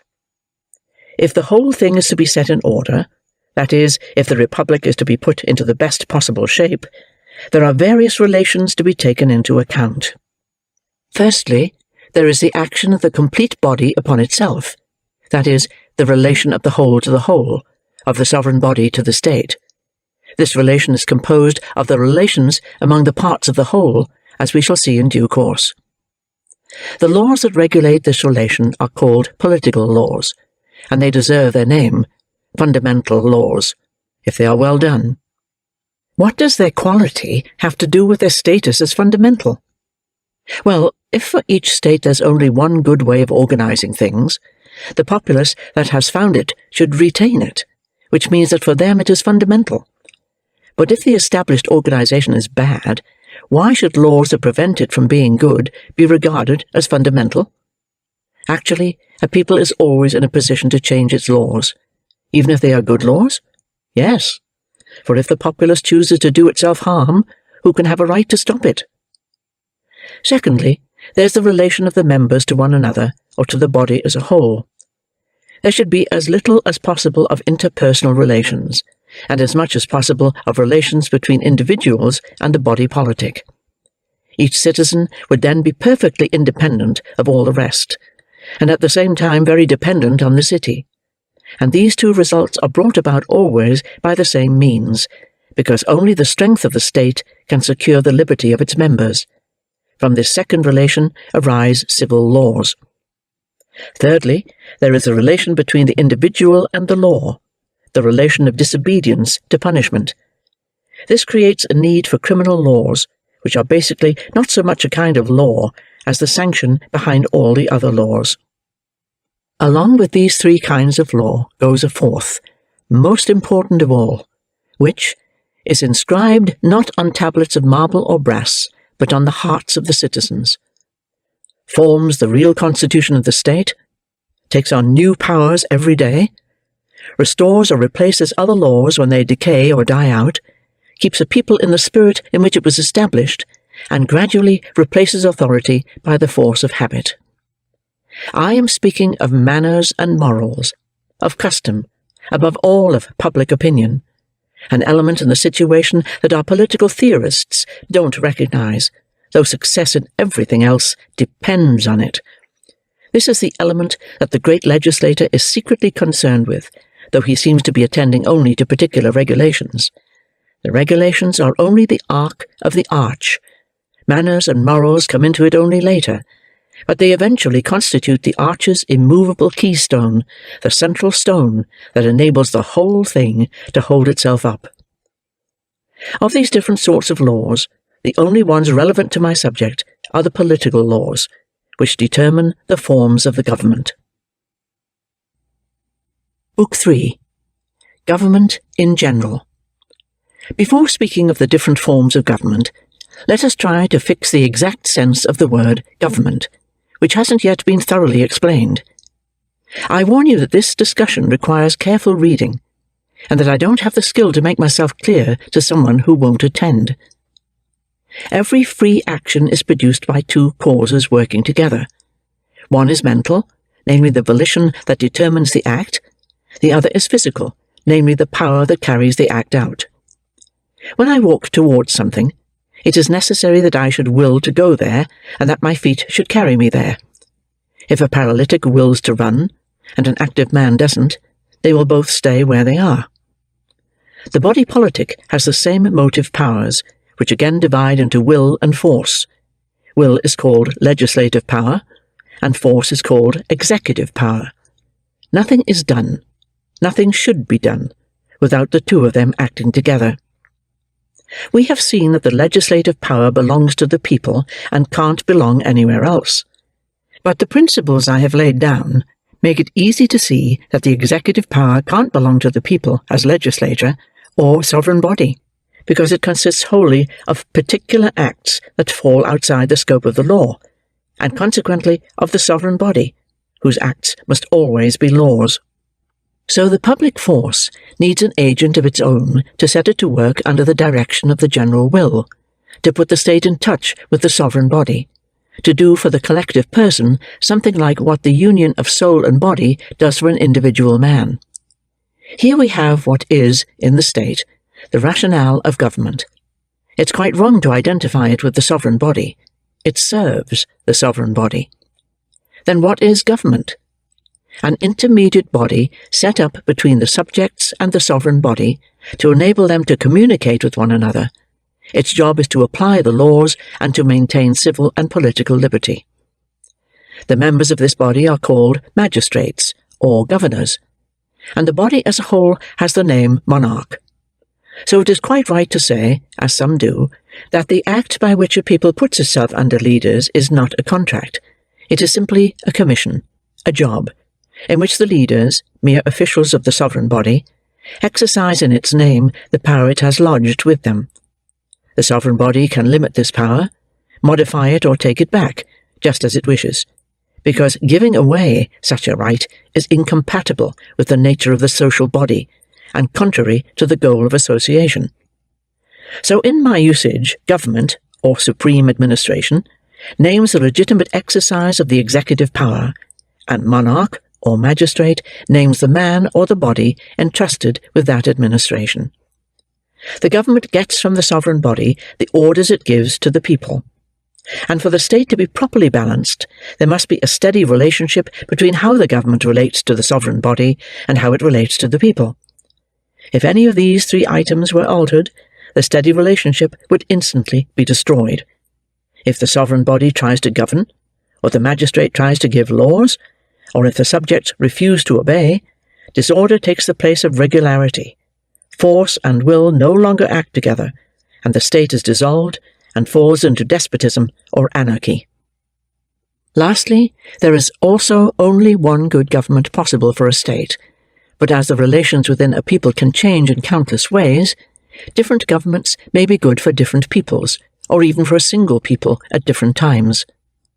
Trying to give some idea of the various relations that may hold between the sovereign body and the government, I shall take as an example the numerical size of a population, which is the most easily expressible. Suppose the state is composed of 10,000 citizens. The sovereign body can only be considered collectively and as a body, but each member, in his role as a subject, is considered individually. So the sovereign body is to the subject as 10,000 to 1, meaning that each member of the state has as his share only a 10,000th part of the sovereign body's authority, although he is wholly under that authority's control. If the population numbers 100,000, the condition of the subjects doesn't change. Each of them is under the whole authority of the laws, while his vote now has only a tenth as much influence in drawing them up. Thus, the people-to-sovereign body ratio increases with the number of the citizens, from which this follows: the larger the state, the less the liberty.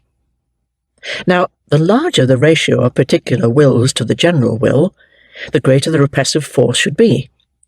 If the government is to be a good one, it should be proportionately stronger as the population is greater. On the other hand, the bigger the state, the more temptations and chances the holders of the public authority have for abusing their power. So the greater the force the government should have for keeping the people in hand, the greater the force the sovereign body should have keeping the government in hand. I'm not talking about absolute amount of force, but of the comparative amounts of force of the different parts of the state.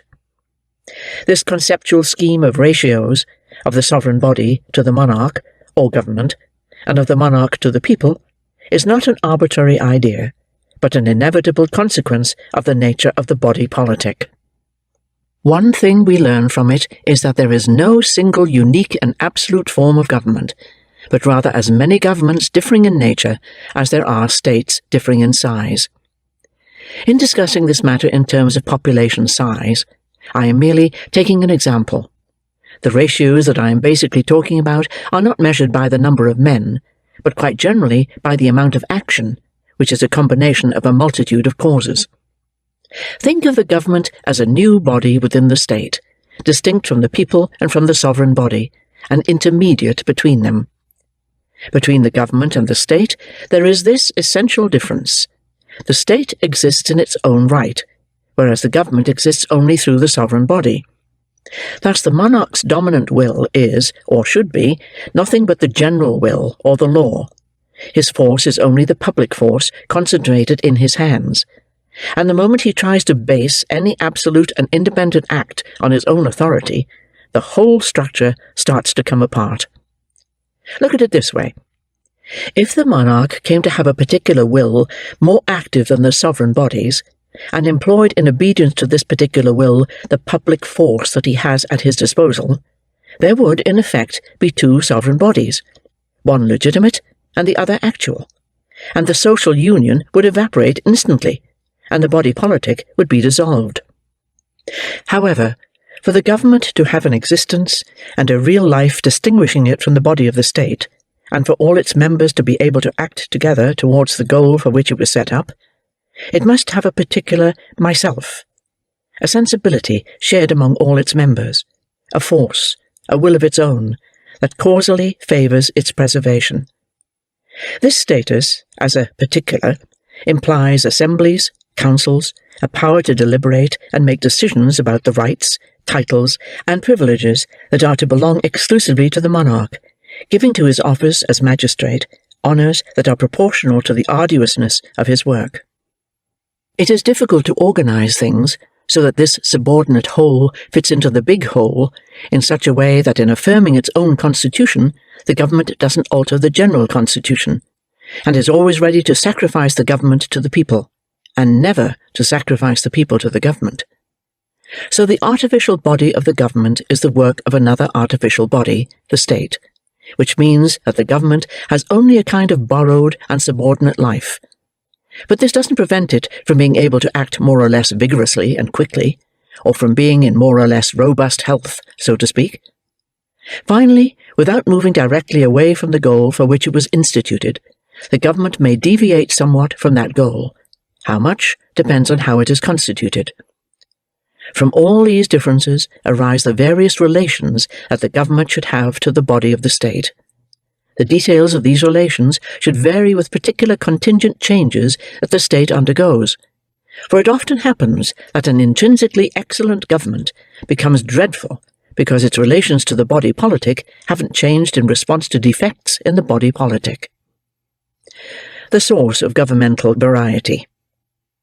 To set out the general cause of the above differences, we have to distinguish the government from the monarch, as we earlier distinguished the state from the sovereign body.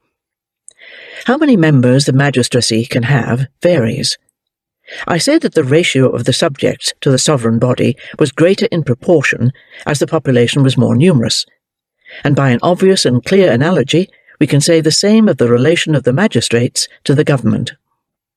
Now, the total force of the government is always that of the state, so it doesn't vary, from which it follows that the more of this force the government spends on its own members, the less it has left to employ on the whole people.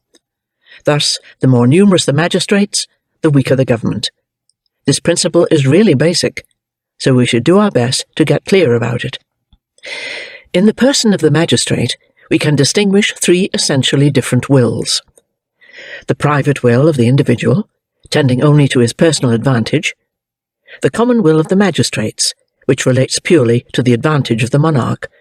Call this corporate will, which is general in relation to the government, and particular in relation to the state of which the government is a part, and the will of the people, that is, the sovereign body's will, which is general both in relation to the state regarded as the whole, and to the government regarded as a part of the whole. In a perfect act of legislation, the individual or particular will should be at zero.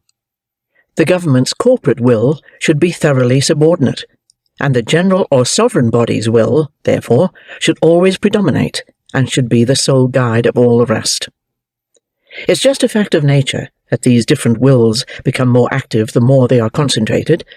Thus the general will is always the weakest, the corporate will second, and the individual will strongest of all, so that in the government each member is first of all himself, answerable only to his own personal needs and desires, then a magistrate, answerable to the needs and duties of the magistracy, the government, and then a citizen, answerable to the needs of the state.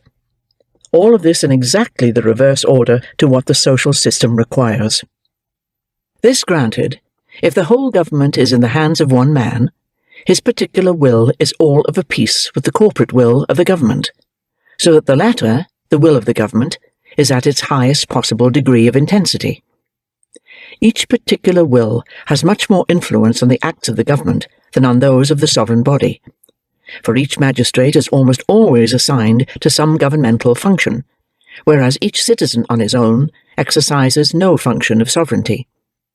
Furthermore, the bigger the state grows, the more its real force increases, though not in direct proportion to its increase in size, but when the state remains the same.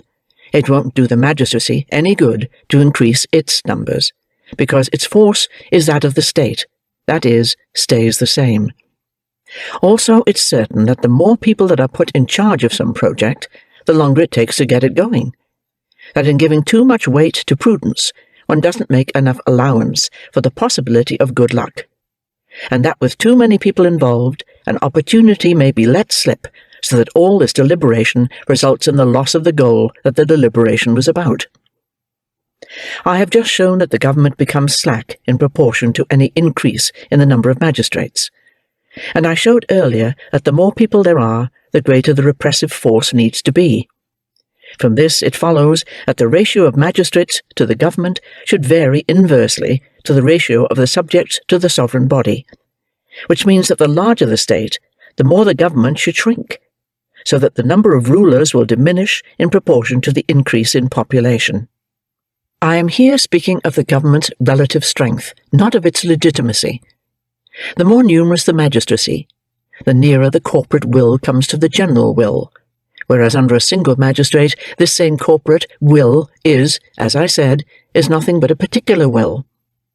Thus what is lost on one side may be gained on the other, and the art of the legislator is to know how to fix the point at which the government's force and its will, which are always in inverse proportion, intersect in the relation that is best for the state. Classifying governments. The preceding remarks showed why we classify the various kinds or forms of government in terms of the number of members. Now we have to discover how this classification is made. The sovereign body may put the government in the hands of the whole people, or of a majority of them, so that among the citizens the magistrates outnumber the merely private individuals. This form of government is called democracy. Or the sovereign body may restrict the government to a small number of citizens, so that the private citizens outnumber magistrates, and this is called aristocracy. Or the sovereign body may concentrate the whole government in the hands of a single magistrate from whom all the others, that is, all the other governmental officials, hold their power.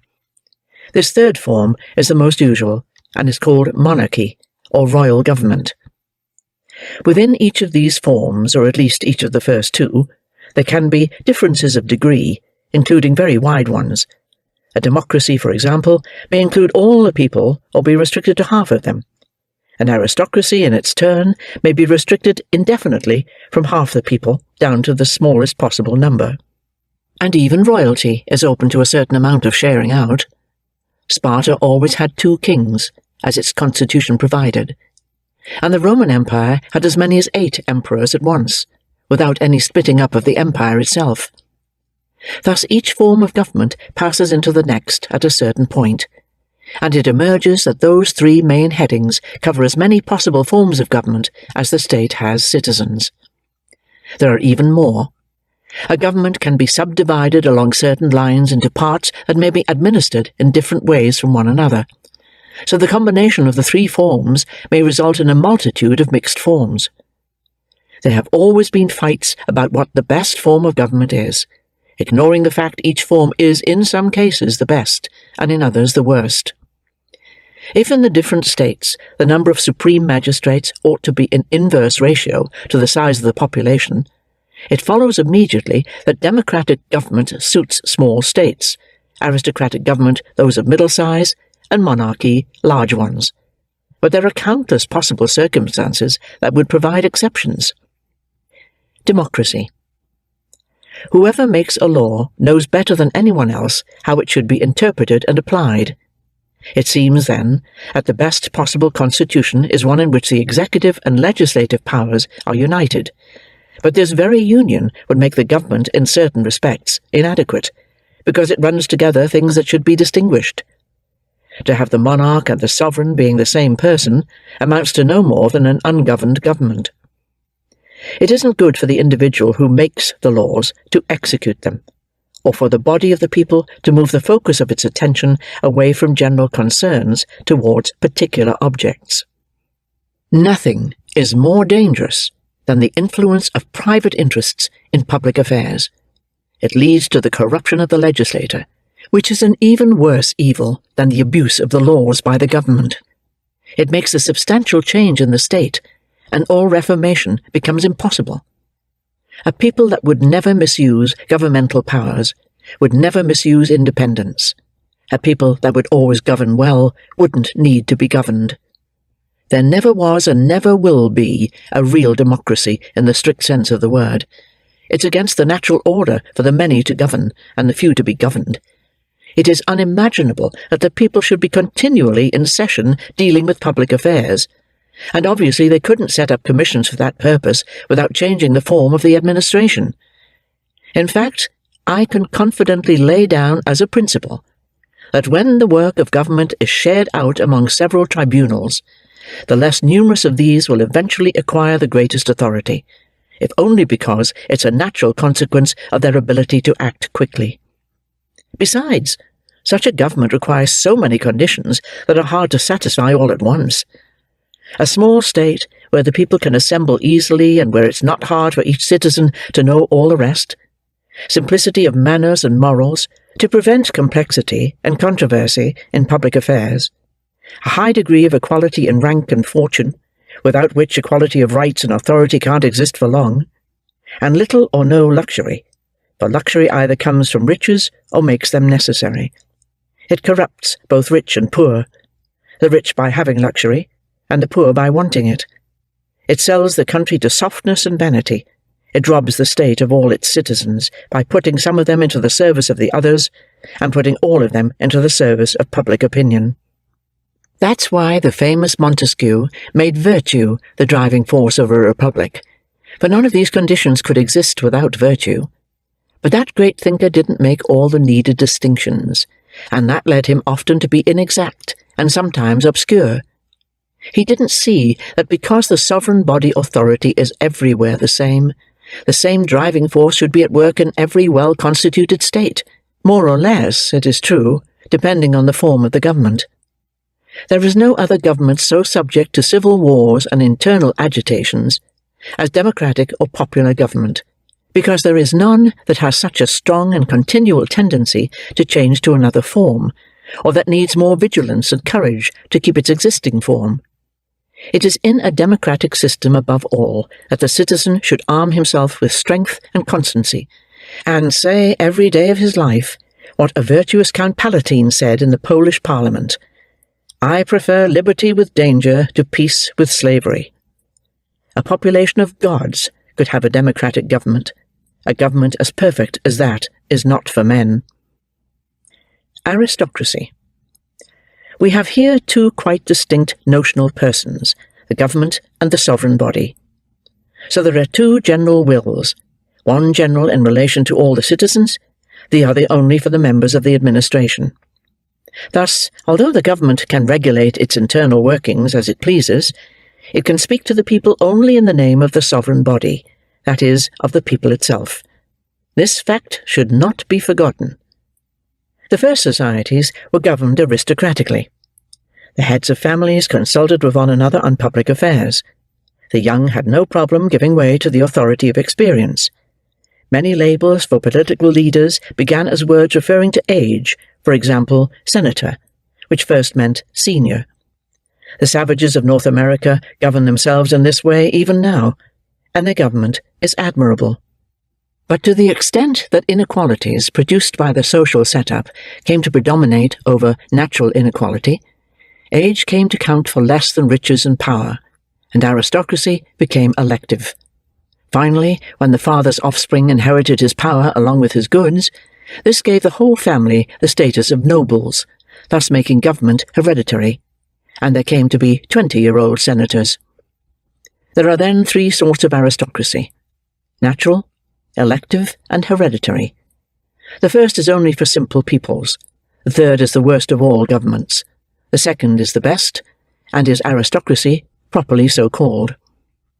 Besides the advantage that comes from keeping the two powers distinct from one another, aristocracy has the advantage that in it the government's members are chosen. In popular democratic government, all the citizens are born magistrates, but in aristocracy, the role of magistrate is confined to a few, who are elected to that position. By this means, uprightness, understanding, experience, and all other claims to preeminence and public esteem become further guarantees of wise government. Moreover, assemblies are more easily held, affairs are discussed better and done with more order and diligence, and the state's credibility in the eyes of other states, is better maintained by venerable senators than by a multitude that is unknown or despised. In brief, the best and most natural arrangement is for the wisest to govern the multitude, when it is assured that they will govern for its profit and not for their own. Don't uselessly add to the wheels and springs of the government mechanism, getting thousands of men to do what 100 picked men can do better. In what circumstances is aristocracy the best form of government? Well, the state shouldn't be so small, or the people so simple and upright, that the execution of the laws follows immediately from the public will, as it would in a good democracy. Nor should the nation be so large that its rulers, scattered in order to govern it, are able to play the sovereign body each in his own department, and make themselves independent as a step towards becoming masters. But although aristocracy doesn't demand all the virtues needed by popular government, it demands others that are all its own.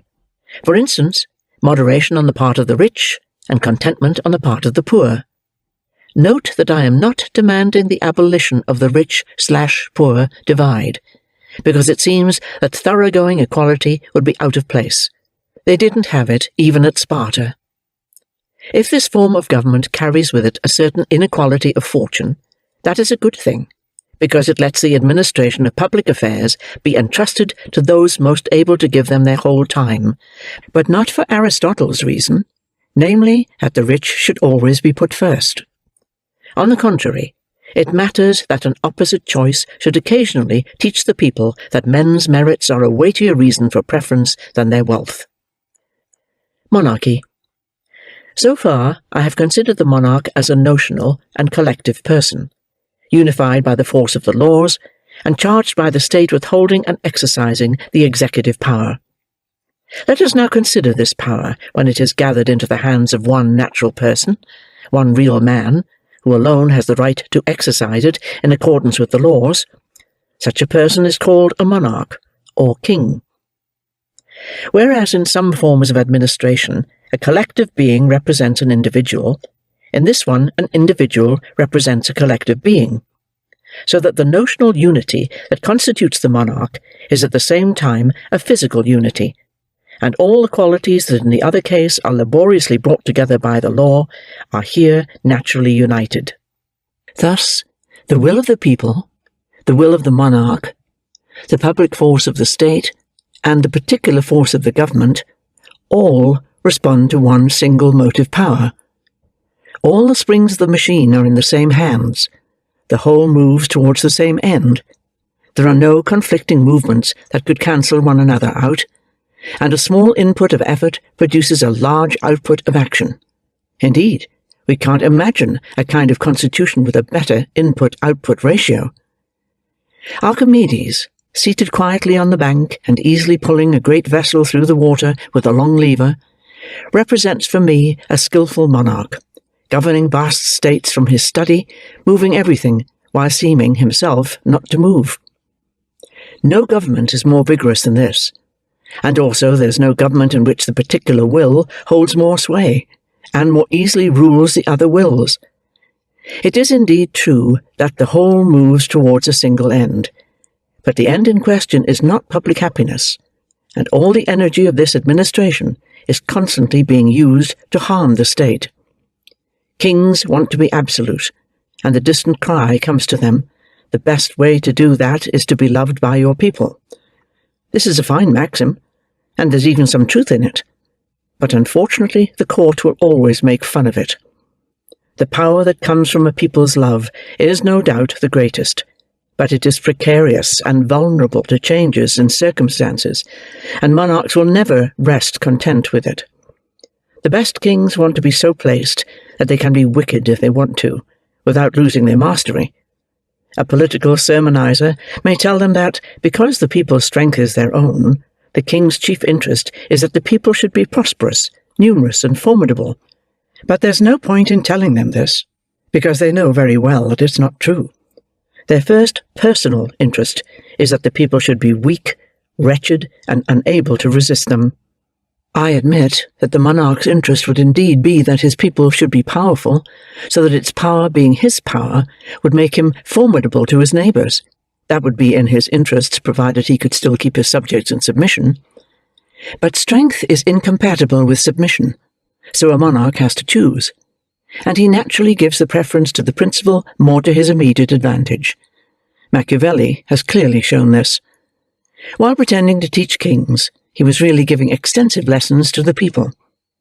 His The Prince is the book of republicans. Machiavelli was an honest man and a good citizen, but, being attached to the court of the Medici, he had to veil his love of liberty in the midst of his country's oppression.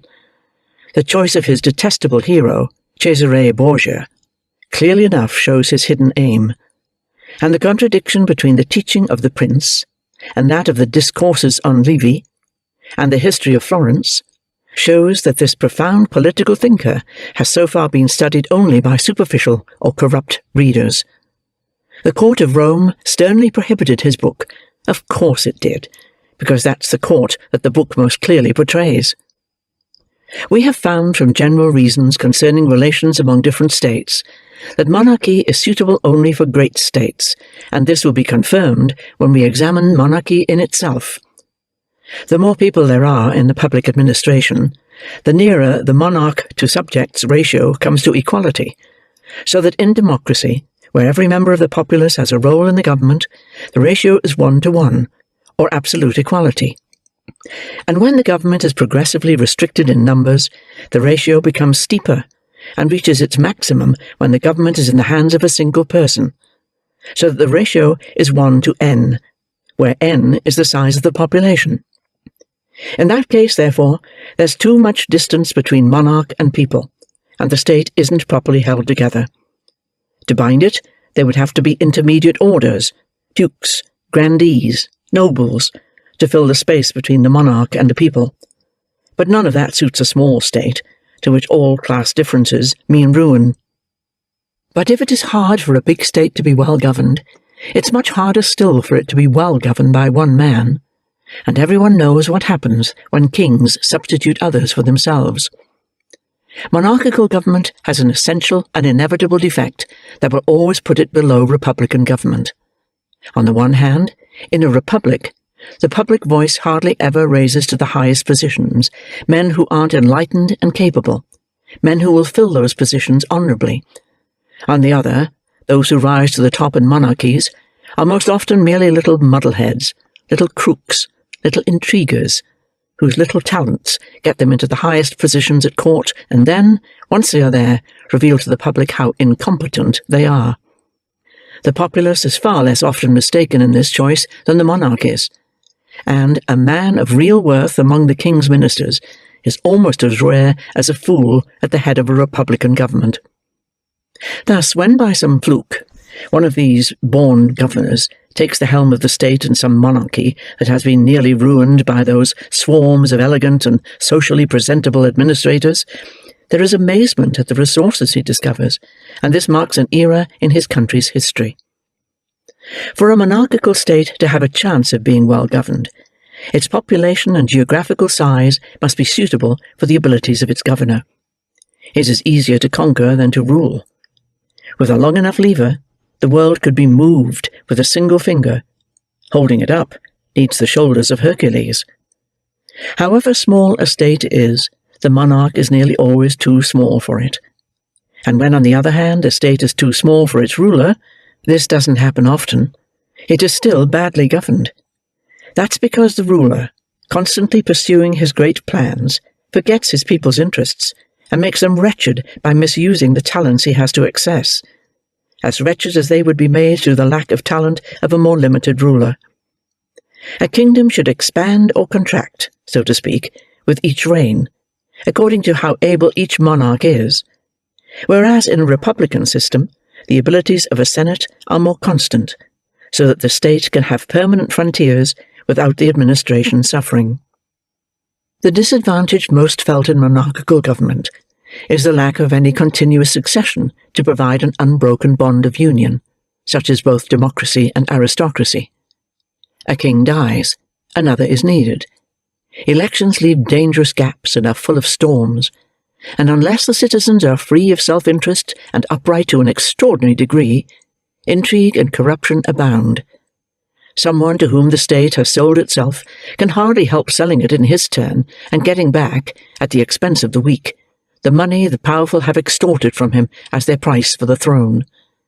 Under such an administration, greed for money spreads through every part of the kingdom, and peace enjoyed in this way under a king is worse than the disorders of a period between two kings. What has been done to prevent these evils? Crowns have been made hereditary in certain families, and an order of succession has been set up to prevent disputes from arising when kings die. In this system, apparent tranquillity has been preferred to wise government, and men have preferred the risk of having children, monstrosities, or imbeciles as rulers, to having disputes over the choice of good kings. It hasn't been taken into account that in thus exposing ourselves to that risk we are loading the dice against ourselves. There was sound sense in what the younger Dionysius said to his father, who reproached him for doing some shameful deed, and asked, "Did I set you the example?" "Ah," answered his son, "your father wasn't a king," meaning your moral education had an advantage that mine didn't. When a man is set in authority over others, everything conspires to rob him of his sense of justice and reason. Much trouble, we're told, is taken to teach young monarchs the art of reigning, but it doesn't seem to do them much good. It would be better to begin by teaching them the art of obeying. The greatest kings, celebrated in history, were not brought up to reign.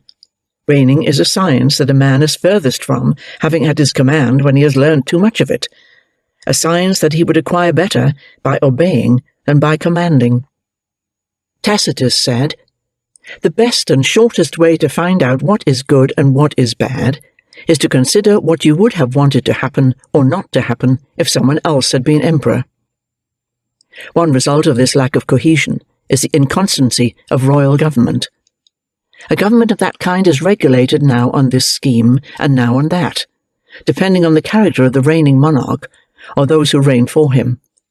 So it cannot for long have a fixed objective or a consistent policy. It will always be shifting from slogan to slogan and from project to project, a variability that isn't found in the other forms of government, where the monarch is always the same. So we find that, in general, a monarchical court has more plotting, and a senate has more wisdom.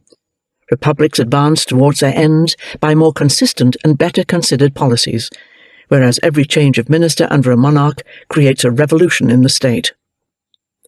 Royalist political writing likens civil government to domestic government, and the monarch to the father of a family. This error has already been refuted, and also lavishly credits the monarch with having all the virtues it would be useful to him to have, and steadily supposes him to be what he ought to be. With the help of this supposition, it is easy to make out that royal government is preferable to all others, because it is unquestionably the strongest. All it needs to be the best is a corporate will more in conformity with the general will, this being something it needs, but doesn't have. But if Plato is right when he says in The Statesman that a king by nature is a rarity, how often will nature and fortune work together to give him a crown? And if royal education inevitably corrupts those who receive it, what can we hope to get from a series of men brought up to reign? Someone who confuses royal government with government by a good king is wilfully deceiving himself. To see royal government as it is in itself, we must look at it under monarchs who are incompetent or wicked, for a king who is not one or the other when he comes to the throne will be made so by sitting on the throne. Our writers know all this, but aren't troubled by it. The remedy, they say, is to obey without a murmur. God angrily sends bad kings, who must be endured as the scourges of heaven. This is improving talk, no doubt, but wouldn't it be more in place in a pulpit than in a book on politics? What are we to say about a physician who promises miracles, and whose whole treatment is to urge the sufferer to be patient? When there's bad government, we must put up with it. We know that already. The question is how to find a good one. Mixed governments. Strictly speaking, there's no such thing as an unmixed government. An isolated ruler must have subordinate magistrates. A popular government must have a head. In the distribution of the executive power, therefore, there is always a gradation from larger to smaller numbers, with this variation. Sometimes the greater number depends on the smaller, and sometimes it's the other way around. Sometimes the distribution is equal. The constituent parts are in mutual dependence, as in the government of England, or the authority of each part of the government is independent, but incomplete. Part X has some authority, Part Y has some, and neither comes under the other.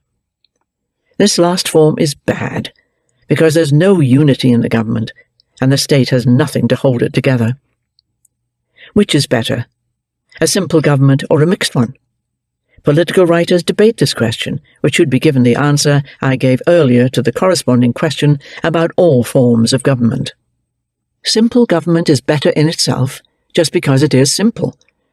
But when the executive power is not sufficiently dependent on the legislative power, that is, when the monarch pushes harder on the sovereign body than the people push on the monarch, this imbalance should be cured by dividing the government, for all the parts still have as much authority over the subjects, while their division makes them altogether less strong against the sovereign body. That same disadvantage is also prevented by the appointment of intermediate magistrates, that leaves the government undivided and merely balances the two powers, that is, the government and the sovereign body, and maintains their respective rights. This is moderated government, not mixed government. There's a similar cure for the opposite disadvantage. When the government is too slack, simply set up tribunals to make it pull itself together. That's what all the democracies do. In the first situation, the government is divided to make it weak. In the second, it is divided to make it strong. For the maxima of both strength and weakness are found in simple governments, while the mixed forms provide intermediate amounts of strength. No one form of government suits all countries. Liberty isn't a fruit of every climate, so it isn't within the reach of every people. The more you think about this principle that Montesquieu laid down, the more you feel its truth, and the more you fight it, the more evidence you find in its favour. In all the governments in the world, the public person consumes without producing. Then where does it get the stuff it consumes? From the labour of its members. The public's needs are met out of the individual's surpluses. It follows that the civil state can survive only so long as men's labour brings them a return greater than their needs. The amount of this excess isn't the same in all countries. In some it is considerable, in others middling, and yet others nil, in some even negative.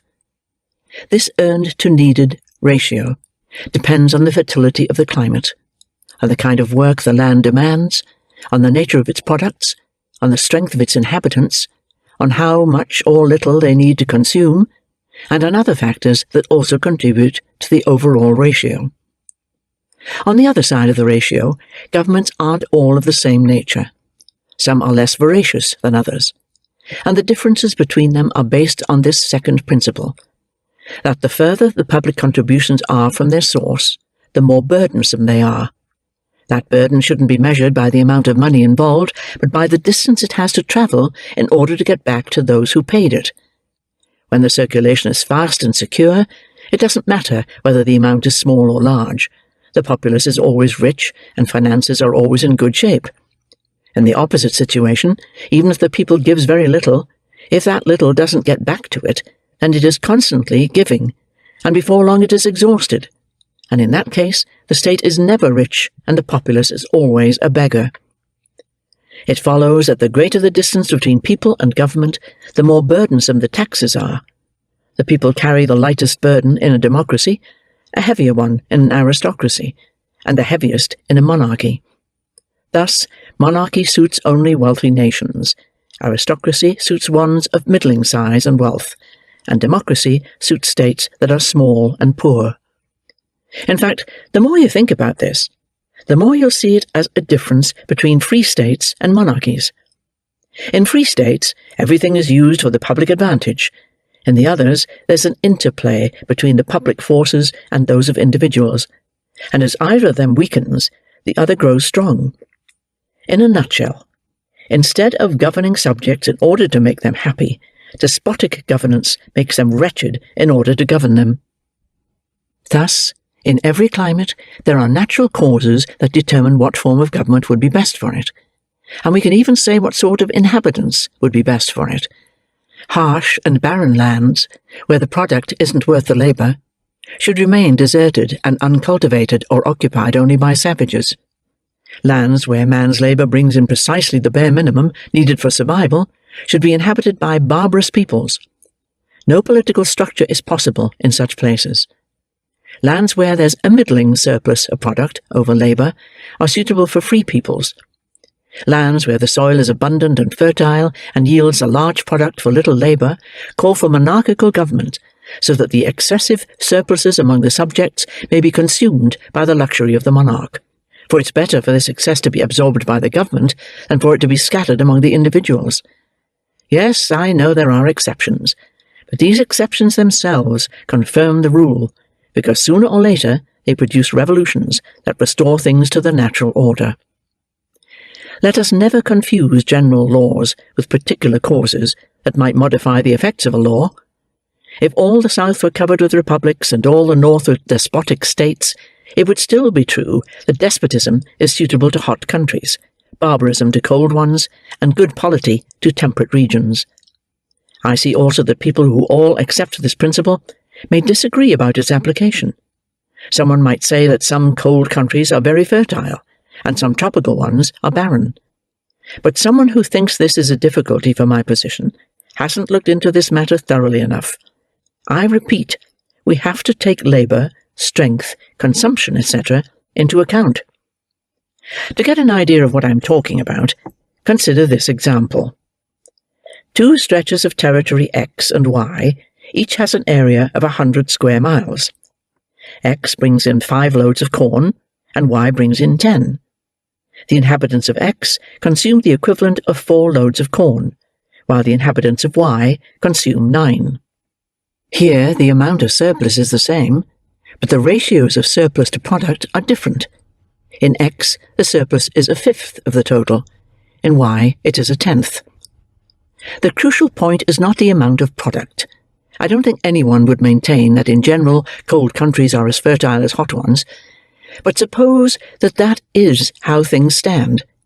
England is on the same level of fertility as Sicily, and Poland as Egypt. Further south we'll have Africa and the Indies. Further north, nothing at all. To get this equality of product, what a difference there must be in farming practices. In Sicily they need only to scratch the ground, whereas in England how men must toil. And where more hands are needed to get the same product, the surplus must be less. Bear in mind also that men consume much less in hot countries. To stay healthy in those climes, one must eat and drink frugally. Europeans who try to live there as they would at home all die of dysentery and indigestion. Chardin writes, "We are carnivorous animals, wolves in comparison with the Asians. Some attribute the Persians' frugality to their countries being less cultivated, but in my view that's back to front, and really their country is less well supplied with foodstuffs because the inhabitants need less. If their frugality were an effect of the land's poverty, only the poor would eat little, whereas in fact everyone there eats little. Again, the consumption level would differ in the different provinces, according to the fertility of their land, whereas in fact the same frugality with food and drink occurs throughout the kingdom. The nearer you get to the equator, the less people live on. Meat they hardly touch. Rice, maize, couscous, millet, and cassava are their standard diet. There are millions of men in the Indies whose food intake costs less than a halfpenny a day. Even in Europe, we see considerable differences of appetite between northern and southern peoples. A Spaniard will live for a week on a German's dinner. Luxury in clothes shows similar differences. In climates where the seasons are fast and big, men have better and simpler clothes. In lands where they dress only for adornment, they care more about what is striking than about what is useful. In those places, clothes themselves are a luxury. In Naples, you can see men in gold-embroidered vests and no leg coverings. It is the same with buildings. Magnificence is all that matters when there's nothing to fear from the air. In Paris and London, you want to be lodged warmly and comfortably. Madrid has superb salons, but no windows at close, and you go to bed in a mere hole. In hot countries, foods are much more substantial and tastier, and this third difference is bound to have an influence on the second, that is, on how much people eat. Why are so many vegetables eaten in Italy? Because there they are good, nutritious, and excellent in taste. In France, where vegetables are nourished only on water, they don't provide nourishment and are hardly listed on menus. They don't take up less ground than in the south, and are at least as much trouble to grow. A further difference between hot and cold countries arises from the previous differences and also strengthens them, namely, hot countries have less need of inhabitants than cold ones do, and can support more of them. There is thus a double surplus, more product, fewer consumers, which is all to the advantage of despotism. For any fixed number of inhabitants, the more they are geographically spread out, the harder it becomes for them to revolt, because would-be revolutionaries can't act together quickly or secretly. The government can easily unmask their activities, thus defeating secrecy, and cut communications, thus defeating coordination among the revolutionary cells. On the other hand, the more geographically concentrated a population is, the harder it is for the government to usurp the sovereign's place. The people's leaders can deliberate as safely in their houses as the monarch can in council, and the crowd gathers as rapidly in the town squares as the monarch's troops do in their barracks. So a tyrannical government does best when acting at great distances. With the help of the rallying points it establishes, its strength grows with distance like that of a lever. The people's strength, on the other hand, acts only when concentrated. When spread around, it evaporates and is lost, like gunpowder scattered on the ground, which doesn't explode, but only catches fire grain by grain. The least populous countries are thus the fittest for tyranny. Fierce animals reign only in deserts.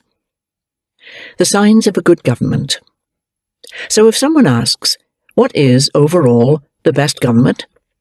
He has to be told that the question is unanswerable, as well as being indeterminate. Or you could say that it has as many good answers as there are possible combinations in the absolute and relative situations of all nations. But if someone asks, how can we recognize whether a given people is well or badly governed? That's a question of fact that does have an answer. But we don't have the answer to it, because everyone wants to answer it in his own way. Subjects praise public tranquility, citizens praise individual liberty. Some prefer security of possessions, others security of the person. Some hold that the best government is the most severe, others that it is the mildest. Some want crimes punished, others want them prevented. Some want the state to be feared by its neighbours, others prefer it to keep a low profile and be ignored. Some are content as long as money circulates, others demand that the people have bread. Even if we reached agreement on points like these, would that be any sort of progress? Moral qualities can't be measured exactly, so agreement about the signs of good government could still leave us disagreeing about which actual governments are good ones.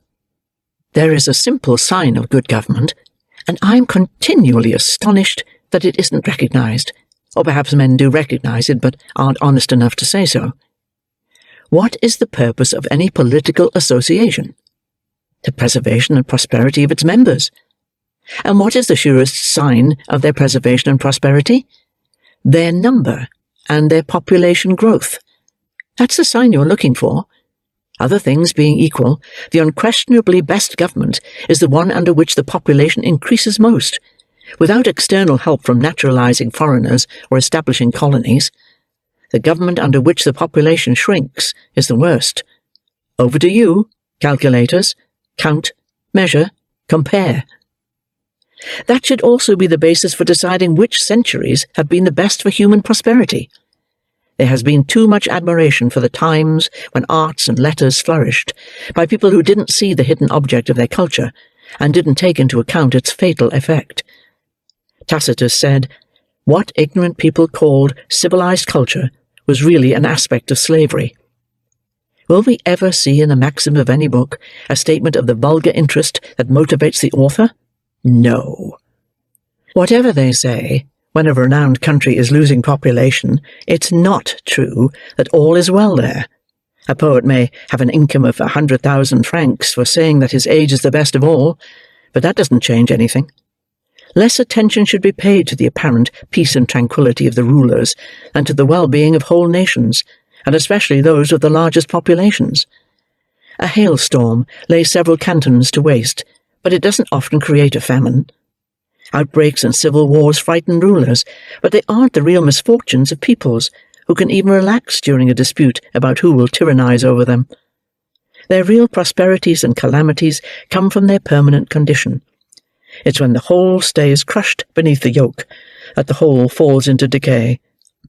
That is when the rulers destroy them at will, and, in the words of Tacitus, where they create a wasteland, they call it peace.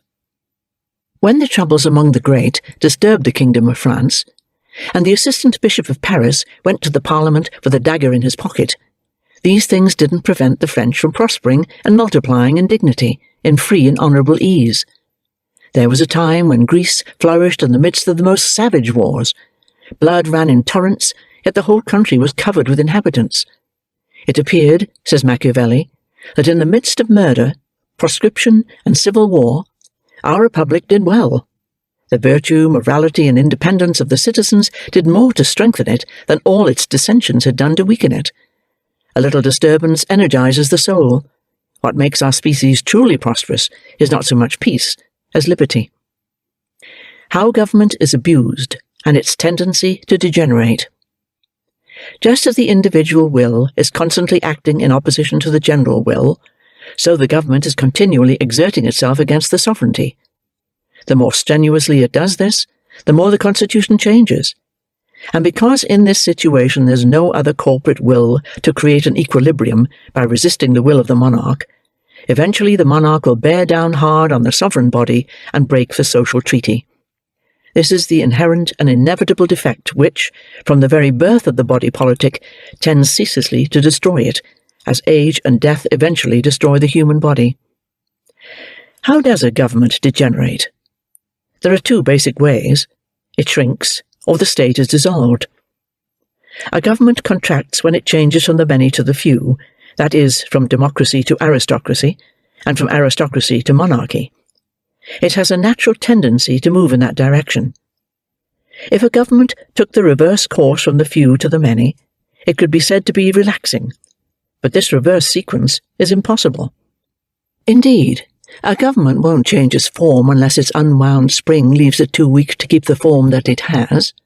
If a government slackened or relaxed while extending its sphere, its force would become absolutely nil, taking it even further from being able to survive. So when this starts to happen, it is necessary to go back and wind up the spring to get rid of the slack. Otherwise, the state that it sustains will come to grief. The outright dissolution of the state can come about in either of two ways. One is, when the monarch stops governing the state in accordance with the laws and usurps the sovereign body's power. Then something remarkable happens. The government doesn't contract, but the state does. I mean that the great big state is dissolved, and another state is formed within it, composed solely of the members of the government. And this inner state relates to the rest of the people as their master and tyrant. Thus, the moment the government usurps the sovereignty, the social compact is broken, and all private citizens recover by right their natural liberty. They are forced to obey, but they have no obligation to do so. The other is, when the members of the government individually usurp the power they should exercise only as a body. This is as great an infraction of the laws and results in even greater disorders. When this happens, there are as many monarchs as there are magistrates, so to speak, and the state, which is as divided as the government is, either perishes or changes its form. When the state is dissolved, the abuse of government, whatever it is, bears the common name of anarchy. Democracy degenerates into mob rule, and aristocracy degenerates into oligarchy. I would add that royalty degenerates into tyranny, but tyranny is ambiguous and needs explanation. In the everyday sense of the word, a tyrant is a king who governs with the help of violence and without regard for justice and the laws. In the word's precise sense, a tyrant is an individual who grabs at the royal authority without having any right to it. That is how the Greeks understood the word tyrant. They applied it even-handedly to good and bad monarchs whose authority wasn't legitimate. Tyrant and usurper are thus perfectly synonymous terms. So as to have different labels for different things, I call someone who usurps the royal authority a tyrant, and him who usurps the sovereign power a despot. The tyrant is someone who illegally forces his way in, so as to govern in accordance with the laws. The despot is someone who sets himself above even the laws. Thus the tyrant needn't be a despot, but the despot is always a tyrant. The death of the body politic. Death is the natural and inevitable tendency of the best constituted governments. If even Sparta and Rome perished, what state can hope to last forever? If we want to establish a long-lived form of government, let us not even dream of making it eternal. If we're to succeed, we mustn't attempt the impossible, or flatter ourselves that we are endowing the work of man with a stability that the human condition is not, in fact, capable of. The body politic, like the human body, begins to die as soon as it is born, and carries in itself the causes of its destruction. But in each case, the lifespan may be longer or shorter, depending on whether the constitution is more or less robust. Man's constitution is the work of nature. The state's constitution is the work of art. That is, it is man-made, artificial, not natural. It isn't in men's power to prolong their own lives, but it's up to them to prolong the state as far as possible, by giving it the best possible constitution. Even the best constituted state will come to an end, but it will end later than any other, unless some unforeseen event brings about its premature destruction. The body politic's source of life lies in the sovereign authority. The legislative power is the state's heart, and the executive power is its brain, which puts the parts into motion. It can happen that the brain becomes paralyzed while the individual still lives. A man can be an imbecile while staying alive, but as soon as the heart ceases to perform its functions, the animal body is dead. What keeps the state alive is not the laws, but the legislative power. Yesterday's law is not binding today, but tacit consent is inferred from silence. And when there's a law that the sovereign body could abrogate, but doesn't, it is held to be continuously confirming it. Anything that it has ever declared itself to will, it always wills, unless it says otherwise. That's why so much respect is paid to old laws. We should accept that nothing could have preserved them for so long but their own excellence. If the sovereign body hadn't recognized them as salutary, it would have cancelled them 1,000 times. So, in any well-constituted state, the laws continually grow stronger, not weaker from old age. And wherever the laws do grow weak from age, this shows that there is no longer a legislative power, and that the state is dead. How the sovereign authority is maintained. The sovereign body, having no force except the legislative power, acts only through the laws. And because the laws are just the authentic acts of the general will, the sovereign body can't act except when the populace is assembled. The populace in assembly! What a fantasy! You'll want to say. It is so today, but 2,000 years ago it wasn't. Has man's nature changed? The bounds of human possibility are not as narrow as we think they are. It's our weaknesses, our vices, our prejudices that confine them. Low-grade souls have no belief in great men. Vile slaves grin mockingly at the name of liberty. Let's think about what can be done, remembering what has been done. I shan't discuss the ancient Greek republics, but the Roman Republic strikes me as having been a great state, and the town of Rome a great town. The last census reported that Rome had 400,000 citizens, capable of bearing arms, and the last statement of the population of the empire showed over 4 million citizens, and that's not including subject peoples, foreigners, women, children or slaves. Frequent assembling of the vast population of this capital and its neighbourhood, what a labour that must have been! Yet the Roman people did assemble almost weekly, and sometimes even more often. The populace exercised the rights of sovereignty, and also some of the rights of government. It transacted some business, and judged some cases, and the members of this whole population were in the public meeting place in their role as magistrates almost as often as in their role as citizens. If we went back to the earliest history of nations, we would find that most of the ancient governments, even those of monarchical form, such as the Macedonian and the Frankish, had similar councils. Be that as it may, the one unquestionable fact that I have presented about assemblies in Rome is an answer to all difficulties. Something exists, so it is possible. That looks to me like good logic. It's not enough for the assembled people to have fixed the state's constitution on one occasion by giving its assent to a body of laws, or to have set up a perpetual government, or to have made permanent arrangements for the election of magistrates. There must also be fixed periodical assemblies that can't be cancelled or postponed, so that on the proper day the populace is legitimately called together by law, without any need for a formal summoning. This is additional to any special assemblies that may be required in emergencies. But apart from these assemblies authorized by their date alone, every assembly of the people not summoned by magistrates appointed for that purpose, in accordance with the prescribed forms, should be regarded as illegitimate, and all its acts as null and void, because the law has to be the source of the command to assemble. How often should these lawful assemblies occur? That depends on so many considerations that exact rules for it can't be given. Still, one can say in general that the stronger the government, the greater the need for the sovereign body to show itself often in assemblies of the people. This may be all right for a single town, you'll want to say, but what if the state includes several towns? Is the sovereign authority to be divided? Or is it to be concentrated in a single town to which all the rest are made subject? Neither of those, I reply. The sovereign authority is one and doesn't have parts, so it can't be divided without being destroyed, and one town can't legitimately be made subject to another, any more than one nation can, because the essence of the body politic lies in the harmony of obedience with liberty, and the words subject and sovereign are precisely complementary, the concepts being united in the single word citizen.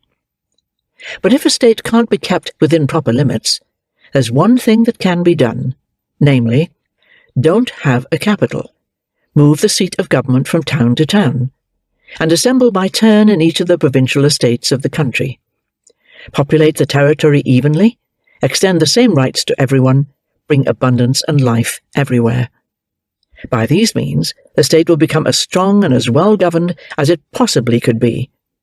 In preparing for such a state, don't make grandiose provision for government in each of the towns where it will temporarily reside. Remember that the walls of towns are built entirely from the ruins of the countryside's houses. For every palace I see raised in a capital, my mind's eye sees a whole country made desolate.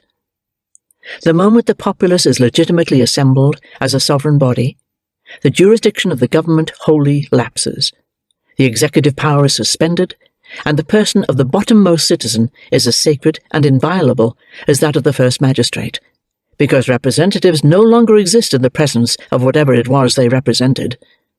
Most of the tumults that arose in the electoral procedures in Rome were due to ignorance or neglect of this rule. The consuls were in them merely the people's chairmen. The tribunes were mere speakers. The Senate was nothing at all. These intervals of suspension, during which the monarch recognizes or ought to recognize an actual superior, namely the assembled populace, the sovereign body, have always been, from his point of view, a threat. And these assemblies of the people, which are the protective shield around the body politic and the curb on the government, have always been the horror of rulers. That's why rulers spare no pains, objections, difficulties, and promises to stop the citizens from assembling in this way. When the citizens are greedy, cowardly, and small-minded, and love ease more than liberty, they don't long hold out against the redoubled efforts of the government. And thus, as the resistance exercised by the government keeps growing, the sovereign authority eventually disappears, and most cities fall and perish before their time. But between the sovereign authority and arbitrary government, there sometimes comes to be an intervening power, about which something must be said. Deputies or representatives. As soon as public service stops being the chief business of the citizens, and they prefer to serve with their money rather than with their persons, the state is not far from its collapse. They are needed to march out to war. They pay troops and stay at home. They are needed to meet in council. They name deputies and stay at home. By force of laziness and money, they end up with soldiers to enslave their country and representatives to sell it.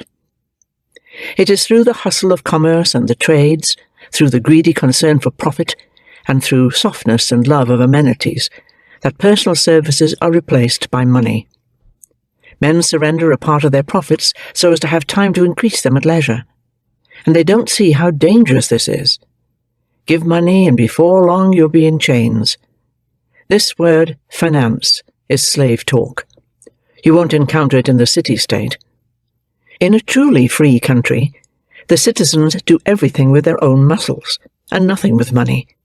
Far from paying to be excused from their duties, they would even pay to be allowed to perform them. My view on this topic is far from the common one. I regard forced labour as less opposed to liberty than taxes and fees imposed by the government are.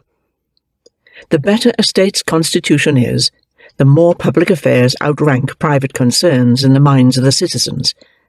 There won't even be as many private concerns as there are in a less well-constituted state, because the aggregate of the common happiness provides a bigger proportion of the happiness of each individual, so that there's less for him to do in taking care of his own needs and desires.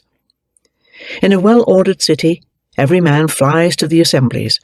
Under a bad government, no one wants to take a step to get there, because no one is interested in what happens there, and because it can be seen in advance that the general will won't prevail, and lastly because domestic cares are all-absorbing. Good laws lead to the making of better ones. Bad ones bring about worse. As soon as anyone says of the affairs of the state, "What do I care?" the state can be given up for lost. The lukewarmness of patriotism, the doings of private interest, the vastness of estates, conquests, and the abuse of government, these gave rise to the idea of having deputies or representatives of the people in the national assemblies. Men in certain countries have presumed to call these the third estate. Notice third, putting the individual interest of the nobility and the clergy first and second, and the public interest third. Sovereignty can't be represented, for the same reason that it can't be given up. What sovereignty essentially is the general will, and a will can't be represented. Something purporting to speak for the will of X either is the will of X, or it is something else. There is no intermediate possibility. That is, something that isn't exactly X's will, but isn't outright not X's will either. The people's deputies, therefore, can't be its representatives. They are merely its agents, and can't settle anything by themselves. Any law that the populace hasn't ratified in person is null and void. It isn't a law. The English populace regards itself as free, but that's quite wrong. It is free only during the election of members of Parliament. As soon as they are elected, the populace goes into slavery and is nothing, and the use it makes of its short moments of liberty shows that it deserves to lose its liberty. The idea of representation is modern. It comes to us from feudal government, that iniquitous and absurd system that degrades humanity and dishonours the name of man. In ancient republics, and even in monarchies, the people never had representatives. The word itself was unknown. It is remarkable that in Rome, where the tribunes were so sacrosanct, no one ever imagined that they could usurp the functions of the people, and that in the midst of so great a multitude they never tried to conduct a public referendum on their own authority. Still, we can gauge the difficulties sometimes caused by the size of those crowds, from what happened at a time when some of the citizens had to cast their votes from the rooftops. Where right and liberty are everything, disadvantages are nothing. Among this wise people, the ancient Romans, everything was given its just value. Its lictors were allowed to do what its tribunes would never have dared to do, because the populace had no fear that its lictors would try to represent it. In Greece, all that the populace had to do, it did for itself. It was constantly assembled in the public square. The Greeks lived in a mild climate. They weren't greedy. Slaves did their work for them. Their great concern was with liberty. When you lack those advantages, how can you preserve those rights? Your harsher climates add to your needs. For half the year your public squares are uninhabitable. The flatness of your languages unfits them for being heard in the open air. You put more into profit than into liberty, and fear slavery less than you fear poverty. What? Is liberty maintained only with help from slavery? It may be so. Extremes meet.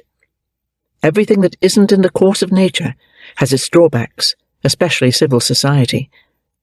There are some unhappy circumstances where we can't keep our liberty except at others' expense, and where the citizen can be perfectly free only when the slave is most a slave. That's how things stood at Sparta. As for you modern peoples, you don't have slaves, but you are slaves. You free your potential slaves at the price of being unfree yourselves. Boast away about this preference. I find in it more cowardice than humanity.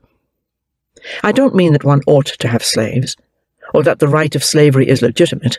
I have shown that it isn't. I'm merely saying why modern peoples, thinking they are free, have representatives, whereas ancient peoples didn't. Be that as it may, the moment a people allows itself to be represented, it stops being free. It stops being. All things considered, I don't see that it is possible any longer for the sovereign body to preserve among us the exercise of its rights, unless the city is very small. But if it is very small, won't it be conquered? No.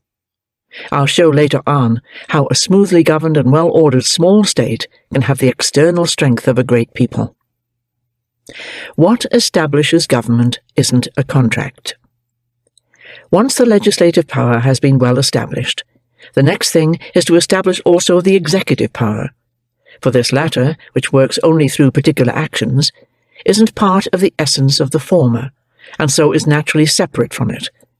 If the sovereign body, qua sovereign, could possess the executive power, right and fact would be so mixed together that no one could tell what was law and what wasn't, and the body politic, thus disfigured, would soon fall prey to the violence it was instituted to prevent.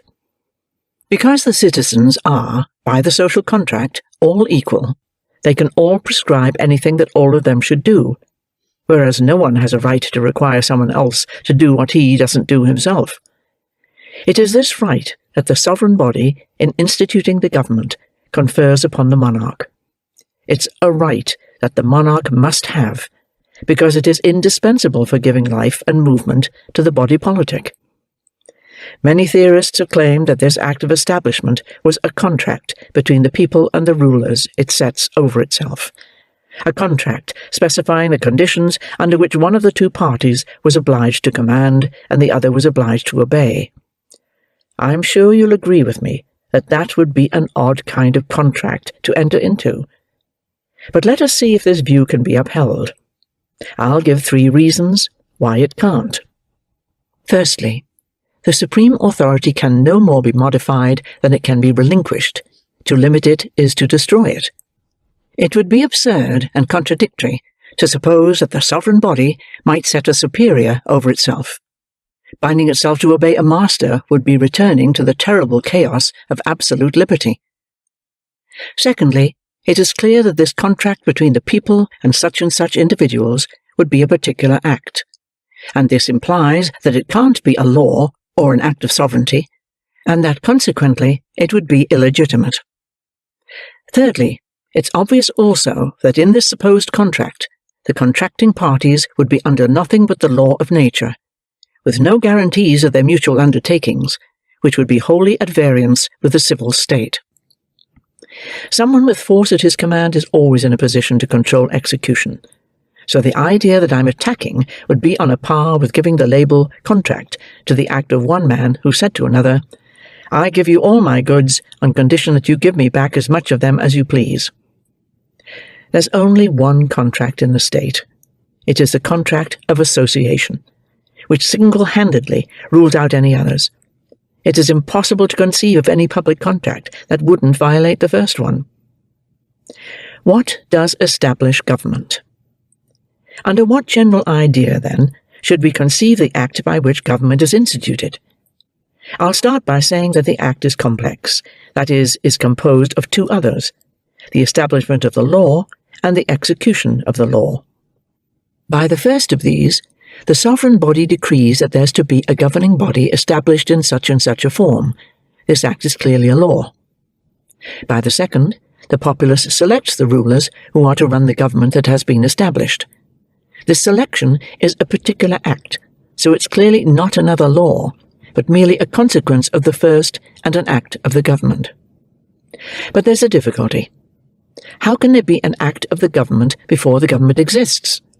And how can the populace, which is only sovereign body or subject, become a monarch or magistrate under certain circumstances? At this point, we encounter one of the astonishing properties of the body politic, by means of which it reconciles apparently contradictory operations. This is done by a sudden conversion of sovereignty into democracy, so that with no change that anyone could see, and purely through a new relation of everyone to everyone, the citizens become magistrates, and pass from general acts to particular acts, from legislation to the execution of the law. This change of relationship isn't a theoretician's subtlety, with no examples out there in the world. It happens all the time in the English Parliament, where on certain occasions the lower house turns itself into a committee of the whole, so as to have a better discussion of affairs, thus becoming a mere commission of the sovereign court that it was just a moment before. Then it reports the upshot of these discussions to itself as House of Commons, where it debates under one name what it has already settled under another. That's the special advantage of democratic government, that it can be brought into existence by a simple act of the general will. And then this provisional government remains in power, if that's what was decided, or else it, acting in the name of the sovereign, establishes the government prescribed by law, and thus the whole thing is done by the rules. That's the only possible way to set up government legitimately, and in accordance with the principles I have laid down. How to protect the government from being taken over. What I have been saying makes it clear that the act that institutes government is not a contract, but a law, that the recipients of the executive power are not the people's masters, but its officers, that the populace can set them up and pull them down when it likes, that for them there is no question of contract, but of obedience, and that in taking over the functions the state has assigned to them, they're only doing their duty as citizens, without having any right to challenge the conditions. So when the populace sets up a hereditary government, whether monarchical within one family, or aristocratic within one social class, it isn't making any promises. All it's doing is to give the administration a certain form, provisionally, to last until it pleases the people to make some other arrangement. It's true that such changes are always dangerous, and that an established government shouldn't be touched unless it has come into conflict with the public good. But this is just a note of warning, a maxim of policy. It isn't a legal rule, and the state is no more bound to leave civil authority in the hands of its rulers than it is to leave military authority in the hands of its generals. Care should be taken in such cases to observe all the formalities required for a regular and legitimate act to be distinguished from a seditious tumult, and the will of a whole people distinguished from the clamour of a faction. Care should be taken. It would be impossible to take too much care. Here, above all, the government, when confronted with claims of rights it thinks would be especially dangerous to allow, should allow only what it legally must. This obligation gives the monarch a great advantage in preserving his power, despite the people, without its being possible to say he has usurped it. For, seeming only to exercise his rights, he finds it very easy to extend them, and to use the keeping the peace excuse to prevent gatherings aimed at restoring order. In this way, he takes advantage of a silence he doesn't allow to be broken, assuming that he has the support of those whom fear prevents from speaking, and he takes advantage of irregularities he causes to be committed by punishing those who dare to speak up against them. By this easy method, every government in the world, once it is clothed with the public power, sooner or later usurps the sovereign authority. The periodical assemblies that I spoke of earlier are a device for preventing or postponing this calamity. Their chance of succeeding in that is greater if they don't have to be formally summoned, because then the monarch can't stop them without openly declaring himself a lawbreaker and an enemy of the state. These assemblies, whose sole object is the maintenance of the social treaty, should open by the posing of two questions that must never be suppressed and should be voted on separately. Does it please the sovereign body to preserve the present form of government? Does it please the people to leave its administration in the hands of those currently in charge of it? I'm assuming here something that I think I have shown, namely that there is in the state no fundamental law that can't be revoked. Even the social compact itself can be revoked. If all the citizens came together for the agreed purpose of breaking the compact, there's no doubt that this would very legitimately break it. Grotius even thinks that each man can renounce his membership of his own state, and recover his natural liberty and his goods on leaving the country. It would be absurd if all the citizens in assembly couldn't do something that each can do by himself. Book 4. The general will is indestructible. As long as a number of men gathered together regard themselves as a single body, they have only a single will, which is concerned with the survival and well-being of all of them. In this case, the state's machinery is all vigorous and simple, and its rules clear and luminous. There's no tangle of hidden agendas. The common good is always obvious, and only good sense is needed to perceive it. Peace, unity, and equality are enemies of political subtleties. Simple, straightforward men are hard to deceive because of their simplicity. Lures and ingenious excuses don't work with them. Such men aren't even subtle enough to be dupes. When among the world's happiest people, we see a group of peasants gathered under an oak to regulate the state's affairs, always acting wisely, can we help despising the sophistication of other nations that put so much skill and mystery into making themselves illustrious and wretched? A state governed in that peasant way doesn't need many laws, and when new ones are needed, everyone will see that they are. The first man to propose them is merely putting into words what they have all been thinking, and there's no place here for deals or for eloquence in order to get passed into law, something each of them already plans to do as soon as he's sure the others will act with him. Theorists are struck by the impossibility of applying such procedures to any state that they have seen, but they go wrong about this, because the only states they have looked at are ones that were badly constituted from the beginning. When they picture all the absurdities that a clever rascal or a charming speaker might get the people of Paris or London to believe, it makes them smile. They don't realize that Cromwell would have been sentenced to hard labour by the people of Berne, and the Duc de Beaufort would have been put in a reformatory by the people of Geneva. But when the social bond begins to slacken, and the state to grow weak, when particular interests begin to make themselves felt, and the smaller societies begin to influence the larger one, the common interest changes and comes to have opponents. Votes are no longer unanimous. The general will is no longer the will of all. Contradictory views are presented, and debates start up, and the best advice isn't accepted without question.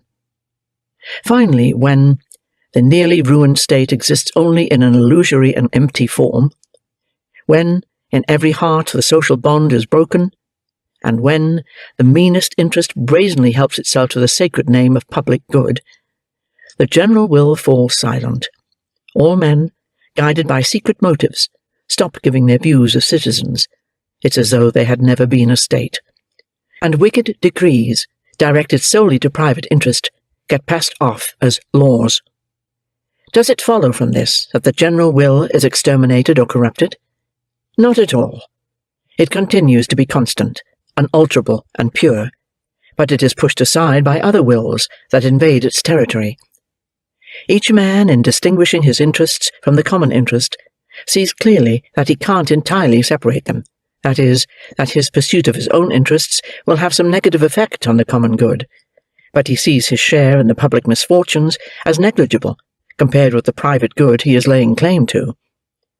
Apart from this private good, he wills the general good as strongly as anyone else, because it's in his interests to do so. Even when he sells his vote for money, he does not extinguish the general will in himself, but only dodges around it. The wrong thing he does is to change the question, answering a different question from the one he was asked. Instead of giving a vote that says, "It is to the state's advantage that such and such should happen," he says through his vote, It is to X's advantage that such and such should happen, where X is some man or faction. Thus the law of public order in assemblies is a matter not so much of maintaining the general will, as of ensuring that it is consulted and that it answers. I could offer many reflections on the simple right of voting in every act of sovereignty, a right that no one can take from the citizens, and also on the right of stating views, making proposals, dividing and discussing, which the government is always most careful to leave solely to its members. But this important subject would need a book to itself. I can't say everything in this one. Voting. You can see from what I have been saying that a pretty good indication of the current state of manners and morals and the health of the body politic is given by the facts about how general business is managed by it. The nearer opinion comes to unanimity. The greater is the dominance of the general will, whereas long debates, dissensions, and tumult proclaim the domination by particular interests and the decline of the state. This seems less obvious when a state's constitution contains two or more orders of citizens, like ancient Rome's nobility and plebeians, whose quarrels often disturbed the comitia, the decision-making bodies, even in the best days of the Republic. But the exception is apparent rather than real, because in that case the inherent defect in the body politic brings it about that there are, so to speak, two states in one, and what's not true of the two together is true of each separately. Indeed, even in the most stormy times, the plebiscites of the people, as long as the Senate didn't get involved, always went through quietly and by large majorities. The citizens had only one interest, so the people had only one will. At the other end of the political spectrum, unanimity circles back. That's when the citizens, having fallen into servitude, no longer have any liberty or any will. Fear and flattery then convert voting into acclamation. No one considers issues any more.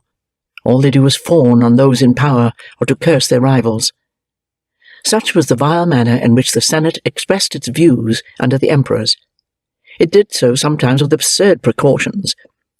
Tacitus reports that under the Emperor Otho, the senators, in heaping curses on Vitellius, arranged to make a deafening noise, so that if Vitellius ever became their master, he wouldn't know what each of them had said.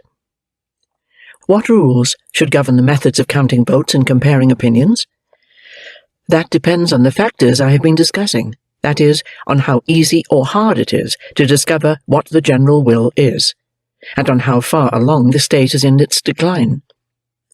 There's only one law that from its very nature needs unanimous consent, namely the social compact. For civil association is the most voluntary of all acts. Every man is born free and his own master, so no one on any pretext, can make someone a subject without his consent. To rule that the son of a slave is born a slave is to rule that he isn't born a man. So if the social compact has opponents at the time when it is made, their opposition doesn't invalidate the contract. It merely prevents them from being included in it, making them foreigners among citizens. Once a state has been instituted, residence constitutes consent. To live within its territory is to submit to its sovereignty. This should of course be understood as applying to a free state. In any other kind of state, a man may be kept in a country against his will by considerations of family, goods, lack of a refuge, necessity, or violence, and then his dwelling there no longer by itself implies anything about his attitude, either way, to the contract. Apart from this primal contract, the vote of the majority always binds all the rest. This follows from the contract itself. You will ask, how can a man be both free and forced to conform to wills not his own? How are the opponents at once free and subject to laws they have not agreed to? I reply that the question is wrongly put. The citizen gives his consent to all the laws, including ones that are passed against his opposition, and even laws that punish him when he dares to break any law. The constant will of all the members of the state is the general will. By virtue of it, they are citizens and free. At Genoa, the word liberty appears over the front of the prisons and on the chains of the prisoners serving in the galleys. This use of the device is good and just. Indeed, it's only the criminals, rich, poor, and middling, who prevent the citizen from being free. In a country where all such men were pulling oars in the galleys, the most perfect liberty would be enjoyed. When a law is proposed to the assembled people, what they are being asked is not, "Do you approve or reject this proposal?" but rather, "Is this proposal in conformity with the general will?" The general will being their will. Each man's vote gives his answer to this question, and the general will is found by counting votes. So when the opinion contrary to my own prevails, this proves neither more nor less than that I was mistaken, and that what I thought to be the general will was not so. This presupposes, indeed, that all the qualities of the general will still reside in the majority. When they cease to do so, whatever side a man may take, liberty is no longer possible. In my earlier demonstration of how particular wills are substituted for the general will in public deliberations, I said enough about the workable methods for avoiding this abuse, and I'll return to them later on. I also set out the principles for deciding how big a majority is needed for a declaration of that will. A difference of one vote destroys equality. A single opponent destroys unanimity. But between 50-50 and unanimity, there are many grades of unequal division, many differences in how steep the majority to minority slope is, and which of these is sufficient for a decision to be made will vary according to the needs of the body politic in question. Two general rules provide guidance to the decisions about majorities. First, the more serious and important the question being put to the vote, the nearer to unanimity the threshold should be set. Second, the more the subject of the question calls for speed, the smaller the majority can be allowed to be, and where an instant decision has to be reached, a majority of one vote should be enough. Of these two rules, the first seems more in harmony with the laws, and the second seems more in harmony with practical affairs. Anyway, it's the combination of them that does the best job of deciding what size of majority a given question needs. Elections. In the elections of the monarch and the magistrates, which are, I repeat, complex acts, there are two possible ways to proceed: choosing and drawing lots. Both have been used in various republics, and a highly complicated mixture of the two still survives in the election of the Doge at Venice. Election by lottery, says Montesquieu, is democratic in nature. I agree that it is, but how is it? The lottery, he goes on, is a way of electing that doesn't harm anyone, and it leaves each citizen with a reasonable hope of serving his country. Those aren't reasons. If we bear in mind that the election of rulers is something done by government, not by sovereignty, we'll see the real reason why the lottery is the more natural for democracy, a form of government where the administration is better in proportion as the number of its acts is small. In any real democracy, magistracy isn't a benefit, it's a burdensome responsibility that can't fairly be imposed on one individual rather than another. If the individual is selected by a lottery, the selection is being made by the law that establishes the lottery. But the law doesn't lose its universality by itself picking out one individual, and no choice has been made that depends on any human will. The government of Venice is mixed, for it is an error to think it is a real aristocracy. Granted, the populace has no share in the government, but in Venice the nobility is the populace. That includes a host of poor younger sons and younger sons of younger sons, of noble families. They never get near to having any position in the government, and all their nobility brings them is the silly right to be addressed as Your Excellency, and the right to sit in the Great Council, which has as many members as our General Council at Geneva, so that its illustrious members have no more privileges than do our plain citizens. It is indisputable that although the two republics are extremely different in many ways, the bourgeoisie of Geneva exactly matches the nobility of Venice. Our natives and inhabitants match the townsmen and the people of Venice. Our peasants match the Venetian subjects on the mainland, as distinct from the ones who live on the cluster of islands that constitute the historic heart of Venice. And whatever way you look at it, setting aside its size, Venice's government is no more aristocratic than our own.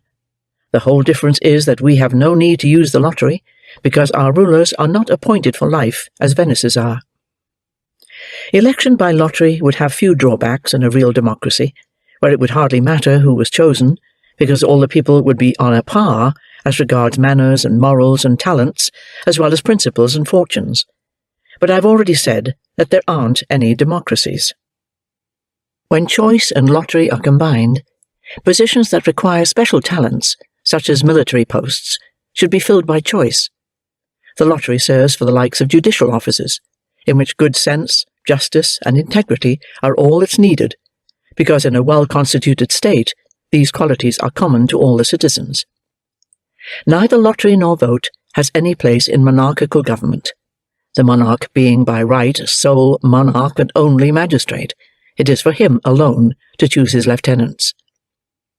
I should now speak of the methods of giving and counting opinions in the assembly of the people, but perhaps an historical account of this aspect of Roman politics will give you more of a sense of the rules I could lay down. It is worth the while of a judicious reader to follow in some detail the working of public and private affairs in a council with 200,000 members, but the details are too many and complex for this reading. Lawmaking in ancient Rome. After the foundation of Rome, the newborn republic was divided in several different ways into groups with their own leaders. This system, instituted by the founder Romulus, was revised by Servius, a king of Rome in the 6th century BC, who divided the people up in a different way, instituting 4 tribes, each containing the inhabitants of one of the hills of Rome, and then added to these 4 urban tribes 15 others called rural tribes, because they consisted of those who lived in the country. This division remained down to the end of the Republic. The distinction between urban and rural tribes had one effect worth noting, because it is the only example of its kind, and because Rome owed to it the preservation of its manners and morals and the enlargement of its empire. One would have expected that the urban tribes would soon monopolize power and honors, losing no time in pushing the rural tribes down into poverty and weakness. But what happened was exactly the reverse. The taste of the early Romans for country life is well known. They owed this taste to their wise founder, Romulus, who made rural and military labours go along with liberty, and, as it were, pushed trades, intrigue, luck, and slavery off into the town. Thus, because all Rome's most illustrious citizens lived in the fields and tilled the earth, the countryside came to be the only place where they looked for the people who would keep the republic running. This rural way of life, being that of the best nobles, was honoured by everyone. The simple and hard-working life of the villager was preferred to the slack and idle life of the bourgeoisie of Rome, and someone who in the town would have been a wretched proletarian became, as a labourer in the fields, a respected citizen. Our great-souled ancestors, says Barrow, knew what they were doing when they established in the villages the nursery of the tough, brave men who defended them in time of war and fed them in time of peace. Pliny says explicitly that the rural tribes were honoured because of the men who composed them, and their way of dishonouring a coward was to subject him to the public disgrace of being transferred into an urban tribe. Freed slaves always entered the urban tribes, never the rural ones, and although freed slaves could become citizens, there isn't a single example throughout the Republic of a freed slave being appointed to a position as a government official. This was an excellent rule, but it was carried so far that in the end it led to an abuse in the political system. Citizens came to be allowed to enroll themselves in whatever tribe they pleased, so that the idea of tribe lost most of its significance. Servius also made a third division, quite distinct from the 2 I have mentioned, and the effects of this made it the most important of the 3. He sorted the whole Roman people into 6 classes, distinguished not by place or person, but by wealth. The first class included the rich, the last the poor, and those in between included people of moderate means.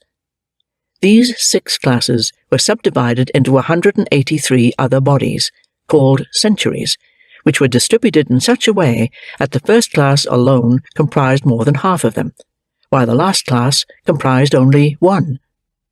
Thus the class that had the fewest members contained the most centuries, and the whole of the last class, which included more than half the inhabitants of Rome, only counted as a single subdivision, a single century. To veil the results of this arrangement from the people, Servius tried to give it a military tone. In the second class he inserted 2 centuries of armourers, and in the fourth class 2 centuries of makers of weapons. And in each class, except the last, he distinguished young from old, that is, distinguished those who were obliged to bear arms from those whose age gave them legal exemption. Lastly, he ordered that the assemblies should be held in the Campus Martius, and everyone whose age made him liable for military service should bring his weapons. Without deciding now whether this third arrangement was good or bad in itself, I think I can say that it couldn't have worked if it weren't for the early Romans' simple manners and morals, lack of self-interestedness, liking for agriculture, and scorn for commerce and the profit motive. Whereas the modern people among whom consuming greed, restlessness, intrigue, continual promotions and demotions, and perpetual changes of fortune could leave such a system in place for even 20 years without overturning the entire state. I should add that manners and morals and the censorship, being stronger than any tendencies to greed, restlessness, intrigue, etc., corrected their defects at Rome. For example, a rich man who made too much display of his riches found himself degraded to the class of the poor. From within these various divisions, governmental assemblies were drawn. They were called comitia. Every citizen was entitled to vote in one of these, so that the Roman populace was truly sovereign, both as a matter of law and in fact. The comitia passed judgment on more than merely laws and the election of rulers. The Roman populace took on itself the most important functions of government. It can be said that the fate of Europe was regulated in its assemblies. For the comitia to be lawfully assembled, and for their acts to have the force of law, 3 conditions had to be met. The body or magistrate convoking them had to have the authority to do so. The assembly had to be held on a day allowed by law. The omens had to be favourable. The reason for the first needs no explanation. The second is a matter of policy. For example, the comitia were not to be held on festivals or market days, when country folk visiting Rome on business couldn't spare time to spend the day in a public square. By means of the third, the Senate kept a tight rein on the proud and restive people, and, when this was needed, restrained the ardour of seditious tribunes. Order was achieved by these various ways of dividing up this great people and taking its votes. The different divisions didn't have at their basis some neutral way of carving up the population. Each one of them was preferred because of what was expected to result from it. Without going into further details, the bottom line is that the comitia tributa, which excluded the Senate and the nobility, were the most favourable to democracy. The comitia centuriata, which included everybody, were the most favourable to aristocracy, and the comitia curiata, in which the urban populace of Rome formed the majority, was good for nothing, but to further tyranny and evil designs. Naturally, the comitia curiata fell into disrepute, and even seditious persons abstained from using this method, because it would too clearly show what they were up to. There's no question about it. The whole majesty of the Roman people lay solely in the comitia centuriata, the only comitia that included everyone. As for the method of taking the vote, among the ancient Romans that was as simple as their manners and morals, though Sparta's was even simpler. Each man declared his vote aloud, and a clerk duly wrote it down. This custom was good, as long as honesty was triumphant among the citizens, and each man was ashamed to vote publicly in favour of an unjust proposal or an unworthy person. But when the people grew corrupt and votes were bought, it was agreed to make voting secret, so as to deter purchasers who wouldn't trust that the votes they had bought would be delivered. I know that Cicero attacks this change to secrecy in voting, and gives it some of the blame for the ruin of the Republic. I feel the weight that Cicero's authority must carry on a point like this, but I can't agree with him. I hold, on the contrary, that the destruction of a state will be hastened if changes like this are not made. Just as the regimen of health doesn't suit the sick, it's wrong to try to govern a corrupted people by laws that would be right for a good people. There's no better evidence for this thesis than the long life of the Republic of Venice. It still exists, or anyway a shadow of it does, solely because its laws are suitable only for wicked men. So the citizens were provided with tablets with which each man could vote without anyone knowing how he voted. New procedures were also introduced for collecting the tablets, for counting votes, for comparing numbers, etc. Yet despite all this, the good faith of the officers charged with these functions was often suspect. A great variety of procedures and devices were employed in attempts to prevent intrigues and trafficking in votes, none of them very successful. The most incredible fact of all is that in the midst of all these abuses, this enormous populace relied on its ancient regulations and went ahead electing magistrates, passing laws, judging cases, and carrying through public and private business, doing all this almost as easily as the Senate itself could have done. Tribunes. When an exact proportion can't be established between the constituent parts of a state, or when the relation of one part to another is constantly being altered by some cause that can't be stopped, a special kind of governmental entity is instituted, one which is not an integral part of any larger governmental body, gets each bit of the political structure back into its right relation with the others, and is a middle term connecting the monarch with people, or the monarch with the sovereign body, or both at once if need be. This body, which I shall call the Tribunate, is the guardian of the laws and of the legislative power. Sometimes it protects the sovereign body against the government, as the tribunes of the people did in Rome.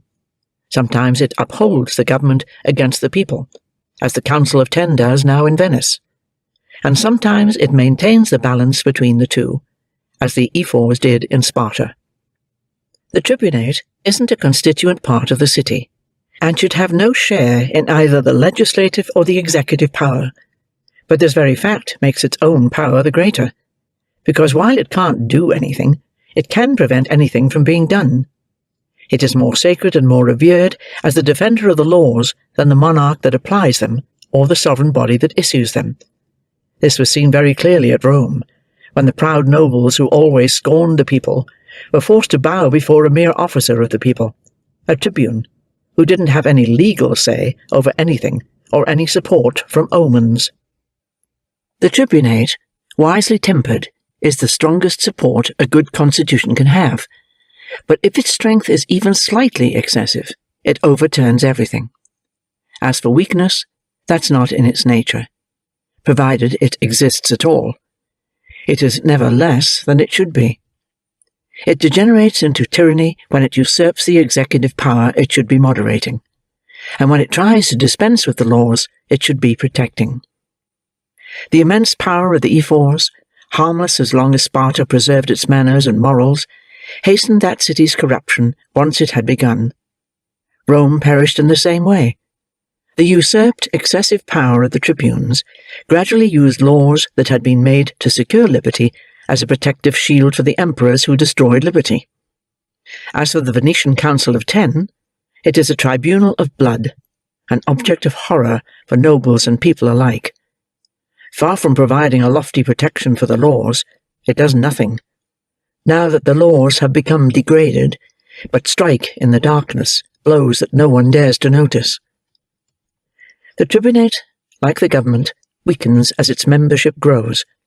The tribunes of the Roman people started at 2, then went up to 5, and when they wanted to double that number, the Senate let them do so, in the confidence that it could play them off against one another, which indeed it did. The best way to prevent such a formidable body from getting out of hand, though no government has yet tried this, would be to have regular periods during which it doesn't exist, rather than its being at work continuously. These intermissions shouldn't be long enough to give abuses time to grow strong. The law establishing them should be framed in such a way that the intermissions can easily be shortened when there's a need for that. I can't see that this method has any drawbacks, because the Tribunate, as I said before, is not part of the Constitution, so that its removal won't do the Constitution any harm. It also seems to be efficacious, because a newly restored magistrate starts not with the power his predecessor had, but with what the law allows him. Dictatorship. The inflexibility of the laws prevents them from being adapted to circumstances, and in some situations that makes them disastrous, causing the ruin of the state at a time of crisis. They require things to be done slowly, in an orderly fashion, asking for a stretch of time that the world sometimes refuses. Countless things can happen that the legislator hasn't provided for. You can't foresee everything, and being aware of that fact is a highly necessary part of foresight. So it is wrong to want to make political institutions so strong that their operation can't be suspended. Even Sparta allowed its laws to lapse. But only the greatest dangers can outweigh the danger of changing the public order, and the sacred power of the laws should never be suspended, unless the existence of the country is at stake. In the rare cases where it obviously is at stake, the public security is provided for by a special act, entrusting it to whoever is worthiest to have it. This can be done in either of two ways, depending on the nature of the danger. If the trouble can be fixed by increasing the government's activity, power is concentrated in the hands of one or two of its members. In this case, the change is not in the authority of the laws, but only in the form of administering them. But if the peril is of such a kind that the apparatus of the laws is an obstacle to its own survival, the method is to nominate a supreme ruler who is to silence all the laws and briefly suspend the sovereign authority. In such a case, there's no doubt about the general will. It's clear that the people's first intention is for the state not to perish. So the suspension of the legislative authority is not its abolition. The magistrate who keeps it quiet can't make it speak. He dominates it without being able to represent it. He can make anything except laws. The first method was used by the Roman Senate when, in a solemn ceremony presided over by priests, it charged the consuls with taking care of the safety of the republic. The second was employed when one of the two consuls nominated a dictator. The nomination was made secretly by night, as if there were something shameful in setting a man above the laws. During the first period of the Republic, they often fell back on dictatorship, because the state wasn't yet solidly grounded enough to be able to maintain itself by the strength of its constitution alone. At that time, the people's manners and morals made superfluous many of the precautions that would have been necessary at other times, so there was no fear that a dictator would abuse his authority or try to keep it beyond his term of office. Quite the opposite. Those who had dictatorial powers found them burdensome and got rid of them as soon as possible, as if taking the place of the laws had been too troublesome and too perilous a position to retain. The early Roman use of this supreme magistracy, dictatorship, wasn't wise. What I hold against it is not the risk of its being abused, but the risk of its becoming cheap. When it was being freely employed at elections, dedications, and purely formal functions, there was a danger of its becoming less formidable in time of need. A danger that men would come to think of it as an empty title, to be used only on occasions of empty ceremonial. Towards the end of the Republic, the Romans, having grown more circumspect, were as unreasonably sparing in their use of dictatorship as they had formerly been lavish. It was easy to see that their fears were unfounded. The capital's weakness made it safe from the magistrates who lived there. A dictator might sometimes defend the public liberty, but would never be in a position to endanger it.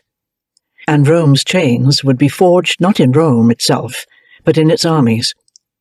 The weakness of Marius's resistance to Sulla, and of Pompey's to Caesar, clearly showed what could be expected from authority at home against force from abroad. This misconception led the Romans to make great mistakes, such, for example, as the failure to nominate a dictator in the Catilinarian conspiracy. However, this important trust is conferred. Its duration should be fixed for a very brief period that is never to be prolonged. In the crises that led to the appointment of a dictator, the state is going to be soon lost or soon saved, and when the emergency is over, the dictatorship becomes either tyrannical or idle. In Rome, where dictators were appointed for only 6 months, most of them abdicated before their time was up. If their term had been longer, they might well have tried to prolong it still further. The dictator only had time to deal with the problem that led to his appointment in the first place. He had no time to think of further projects. Censorship. Just as the general will is declared by the law, the public judgment is declared by the censorship. Public opinion is the sort of law that the censor administers. All he does is to apply it to particular cases in the same fashion as the monarch. The censorial tribunal doesn't pass judgment on the people's opinion. It only declares it, and as soon as the two-part company, its decisions are null and void. It's pointless to distinguish a nation's manners and morals from the things they like or admire.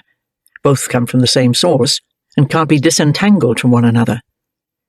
In every nation on earth, the choice of the people's pleasures is decided not by nature, but by opinion. Correct men's opinions, and their manners and morals will purify themselves. Men always love what is good, or what they find good. Where they go wrong is in their judgments about what is good. What needs to be regulated, then, is this judgment. In making judgments about manners and morals, one is making judgments about what is honourable, and the basis for such judgments, the law being applied, is public opinion. A people's opinions come from its constitution. Although the law does not regulate manners and morals, it is legislation that gives them birth. When legislation grows weak, manners and morals degenerate. But in such cases, the judgment of the censors won't succeed where the force of the laws has failed. It follows, then, that censorship may be useful for preserving manners and morals, but never for restoring them. Set up censors while the laws are vigorous. As soon as they weaken, all hope is gone. No legitimate item retains its force when the laws have lost theirs. The censorship upholds manners and morals by preventing opinions from growing corrupt, preserving their rectitude by applying them wisely, and sometimes even by fixing them when they are still uncertain. I have said elsewhere that as public opinion isn't subject to any constraint, there needn't be any trace of it in the tribunal set up to represent it. We can't admire too much the skill with which the Romans and, even more, the Spartans used this resource, which we moderns have wholly lost. When a man with bad manners and morals made a good proposal in the Spartan council, the ephors ignored it, and arranged for the same proposal to be made by a virtuous citizen. What a disgrace for one man, and what an honour for the other, without either of them being blamed or praised. Certain drunkards from Samos polluted the tribunal of the ephors. The next day, a public edict gave Samians permission to be disgusting. An actual punishment would have been less severe than such a permission. When Sparta has pronounced on what is or isn't right, Greece doesn't appeal against its judgments. Civic religion. At first men had no kings except the gods, and no government except theocracy. It takes a long period of change in men's thoughts and feelings before they can bring themselves to take men like themselves as masters, and to expect to profit by doing so. Simply from the fact that God was put in charge of every political society, it followed that there were as many gods as peoples. Two peoples that were strangers to one another, and nearly always enemies, couldn't go on recognizing the same master for long. Two armies giving battle couldn't obey the same leader. So national divisions led to polytheism, which in turn led to theological and civil intolerance, which, as I'll show later, are essentially the same. The Greeks' fancy for discovering their gods among the barbarians arose from their regarding themselves as the natural sovereigns of those peoples. But it's our own times that have produced the line of scholarship based on identifying gods of one nation with gods of another, as if Moloch, Saturn, and Cronus could be the same god, as if the Phoenician Baal, the Greek Zeus, and the Latin Jupiter could be the same, as if there could be anything in common among imaginary beings with different names. You may ask, why were there no wars of religion in the pagan world, where each state had its own form of worship and its own gods? My reply is that just because each state had its own form of worship as well as its own government, no state distinguished its gods from its laws. Political war was also theological war. The gods had, so to speak, provinces fixed by the boundaries of nations. The god of one people had no right over other peoples. The gods of the pagans didn't demand that their followers have nothing to do with any other gods. They shared the world among themselves. Even Moses and the Hebrews sometimes adopted that point of view by speaking of the God of Israel.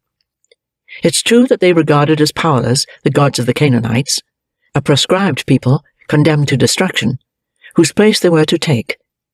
But look at how they spoke of the divinities of the neighboring peoples they were forbidden to attack. "Isn't the territory belonging to your god Chemosh lawfully yours?" said Jephthah to the Ammonites. "We have the same title to the lands that our conquering god has made his own." Here I think there is a recognition that the rights of Chemosh are on a par with those of the God of Israel. When the Jews were subjects of the kings of Babylon, and then of the kings of Syria, they still obstinately refused to recognize any god but their own. This refusal was regarded as rebellion against their conqueror, and drew down on them the persecutions we read of in their history, which are without parallel till the coming of Christianity. Thus, because every religion was attached solely to the laws of the state that prescribed it, the only way to convert a people was to enslave it, and the only missionaries there could be were conquerors. So far from men fighting for the gods, as in Homer, fought for men. Each man asked his god for victory, and paid for it with new altars. Before the Romans took a place, they called on its gods to abandon it, and when they let the Tarentines keep their outraged gods, they regarded those gods as subject to their own, and forced them to do homage. They let the vanquished keep their gods, as they let them keep their laws. A wreath to the Jupiter of the Capitol was often the only tribute they imposed. Finally, when the Romans, in spreading their empire, had also spread their forms of worship and their gods, and had often adopted for themselves the gods of the vanquished, granting the rights of the city to both lots of gods, the peoples of that vast empire very gradually came to have multitudes of gods and forms of worship, everywhere almost the same. And that's how it came about that paganism throughout the known world finally came to be a single religion. This was the situation when Jesus came to set up on earth a spiritual kingdom, which, by separating the theological from the political system, destroyed the unity of the state, and caused the internal divisions that have never ceased to trouble Christian peoples. This new idea of a kingdom of the other world could never have occurred to pagans, so they always regarded the Christians as really rebels, who, while pretending to be submissive, were only waiting for the chance to become independent and to be in command, cunningly seizing the authority they pretended in their weakness to respect. This was the cause of the persecutions. What the pagans had feared took place.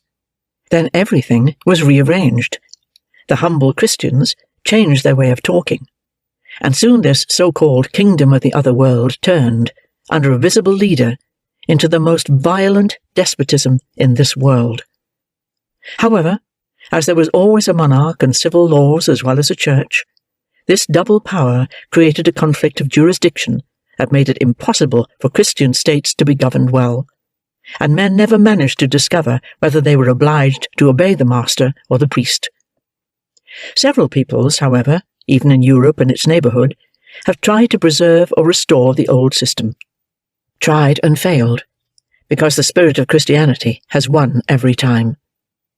The sacred cult has always remained, or again become independent of the sovereign body, and not essentially linked with the body of the state. Mahomet held very sound and sensible views, and made a good job of linking his political system together. And as long as the caliphs who succeeded him preserved the form of his government, that government had the good feature of being one, a unitary government, not split between secular and religious powers. But when the Arabs became prosperous, lettered, civilized, slack, and cowardly, they were conquered by barbarians, and the division between the two powers started up again. It is less conspicuous among the Mahometans than among the Christians, but the Mahometans do have it, especially in the sect of Ali, and in some states, such as Persia, the split between religious and secular powers is continually making itself felt. Among us Europeans, the kings of England have been made heads of the church, and the Russian Tsars have done much the same thing, but this title has made them ministers of the church rather than its masters, They have acquired the power to maintain the church rather than to change it. They aren't its legislators, but only its monarchs. Wherever the clergy is a corporate body, it is master and legislator in its own country. There are thus two powers, two sovereigns, in England and in Russia, as well as elsewhere. The philosopher Hobbes is the only Christian writer who has seen the evil, and seen how to remedy it, and has dared to propose bringing the two heads of the eagle together again, restoring the total political unity without which no state or government will ever be rightly constituted. But he should have seen that Christianity's dominating spirit is incompatible with his system, and that the priest's side of the divide would always be stronger than the state's. What has drawn down hatred on his political theory is not so much what is false and terrible in it, as what is just and true. I believe that if the study of history were developed from this point of view, it would be easy to refute the opinion of Bayle, that no religion is useful to the body politic, and also the opposing opinion of Warburton, that Christianity is the body politic's strongest support. Starting from the Hobbesian viewpoint, we would demonstrate against Bayle that no state has ever been founded without a religious basis, and against Warburton that Christian law basically weakens the state's constitution rather than helping it. To make myself understood, I have only to sharpen up a little the unduly vague ideas of religion that come up in this subject. Religion, considered in relation to society, can be divided into two kinds. With the relevant society, taken as the whole of mankind, we have the religion of man. With society, understood as the society of this or that nation, we have the religion of the citizen of this or that nation. The religion of man doesn't have temples or altars or rites, and is confined to the purely internal worship of the supreme God and the eternal obligations of morality. It is the religion of the gospel, pure and simple, the true theism, what may be called natural, divine law. The religion of a particular nation is codified in a single country, to which it gives its gods and its own patron saints. It has its dogmas, its rites, and its external forms of worship prescribed by law. It views all the other nations as unbelievers, foreign, barbarous. It doesn't regard the duties and rights of man as extending far beyond its own altars. The religions of early peoples were all of this sort. There's a third bizarre sort of religion that gives men two codes of law, two rulers, and two countries, imposes contradictory duties on them, and makes it impossible for them to be believers and citizens. The religion of the Lamas is like that, and so is the religion of the Japanese. Another example is Roman Catholic Christianity. We could call this sort of religion the religion of the priest. It leads to a sort of mixed and antisocial code. Looked at from the political point of view, these three kinds of religion all have defects. The religion of the priest is so clearly bad that it would be a waste of time proving that it is so. Anything that destroys social unity is worthless. All institutions that set man in contradiction to himself are worthless. The religion of a nation has some good features. It unites divine worship with love of the laws. By making the country the object of the citizens' adoration, it teaches them that service done to the state is service done to its guardian god. It is a form of theocracy, in which there should be no pope but the monarch, and no priests but the magistrates. In this system, dying for one's country is suffering martyrdom. Violating its laws is sacrilege, and subjecting a criminal to public execration is condemning him to the anger of the gods. But it is bad in that, being based on lies and error, it deceives men, makes them credulous and superstitious, and drowns the true worship of the divinity in empty ceremonies. It is also bad when, by becoming tyrannical and exclusive, it makes a people bloodthirsty and intolerant, breathing murder and massacre, and regarding as a sacred act the killing of anyone who doesn't believe in its gods. This puts such a people into a natural state of war with every other people, so that its security is deeply endangered. There remains the religion of man, that is, Christianity. Not today's Christianity, but the entirely different Christianity of the Gospel. By means of this holy, sublime, and genuine religion, all men, as children of one God, acknowledge one another as brothers, and the society that unites them isn't dissolved even at death. But this religion, having no special relation to the body politic, leaves the laws with only the force they draw from themselves, without adding anything to it, which means that one of the great bonds for uniting the society of the given country is left idle. Worse, so far from binding the citizens' hearts to the state, it detaches them from that and from all earthly things. I know of nothing more contrary to the social spirit. They tell us that a populace of true Christians would form the most perfect society imaginable. I see only one great difficulty about this idea, namely, that a society of true Christians would not be a society of men. I go further. Such a society, with all its perfection, wouldn't be the strongest or the most durable. Its very perfection would deprive it of its bond of union. The flaw that would destroy it would lie in its perfection. Everyone would do his duty, the people would be law-abiding, the rulers would be just and temperate, and the magistrates upright and incorruptible. The soldiers would regard death as a minor thing. There would be no vanity or extravagant luxury. So far so good, but let's look further. Christianity is an entirely spiritual religion, occupied solely with heavenly things. The Christian's country is not of this world. He does his duty certainly, but does it with a deep lack of interest in whether the work he has put in has produced good or bad results. Provided he has nothing to reproach himself with, it doesn't matter much to him whether things go well or ill here below. If the state prospers, he hardly dares to share in the public happiness, for fear he may become puffed up with pride in his country's glory. If the state goes downhill, he blesses the hand of God that is hard upon his people. For the society to be peaceable and for harmony to be maintained, all the citizens would have to be equally good Christians. If there happened to be a single self-seeker or hypocrite, a Catiline or a Cromwell, for instance, he would certainly get the better of his pious compatriots. Christian charity doesn't make it easy for a man to think ill of another man.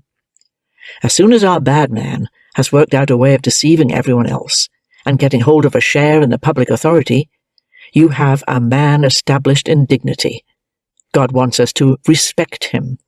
Then before long you have a power. God wants us to obey it. If the person with the power abuses it, that is the whip God uses to punish his children. There would be scruples about driving out the usurper. It would involve disturbing public peace, using violence, spilling blood. None of this squares with Christian gentleness. And anyway, what does it matter in this vale of sorrows whether we are free men or serfs? The essential thing is to get to heaven, and resignation, that is, putting up with hardship patiently and without complaint, is just one more way of getting there. If a foreign war breaks out, the citizens march readily out to battle. Not one of them thinks of flight. They do their duty, but they have no passion for victory. They know how to die better than they know how to conquer. What does it matter whether they win or lose? Doesn't Providence know better than they do what should happen to them? Imagine what a proud, impetuous, and passionate enemy could make of this Christian stoicism. Set this Christian army against the deep-feeling peoples who were consumed by ardent love of glory and of their country. Imagine your Christian republic up against Sparta or Rome. The pious Christians will be beaten, crushed, and destroyed before they know where they are, or they'll be safe only because their enemy regarded them as negligible. But I'm wrong to speak of a Christian republic. Those two terms are mutually exclusive. Christianity preaches only servitude and dependence. Its spirit is so favorable to tyranny that it always profits by such a regime. Genuine Christians are made to be slaves, and they know it, and don't much mind. This short temporal life counts for too little in their eyes. Christian troops are excellent, we are told. I deny it. Show me an example. For my part, I don't know of any Christian troops. The Crusades?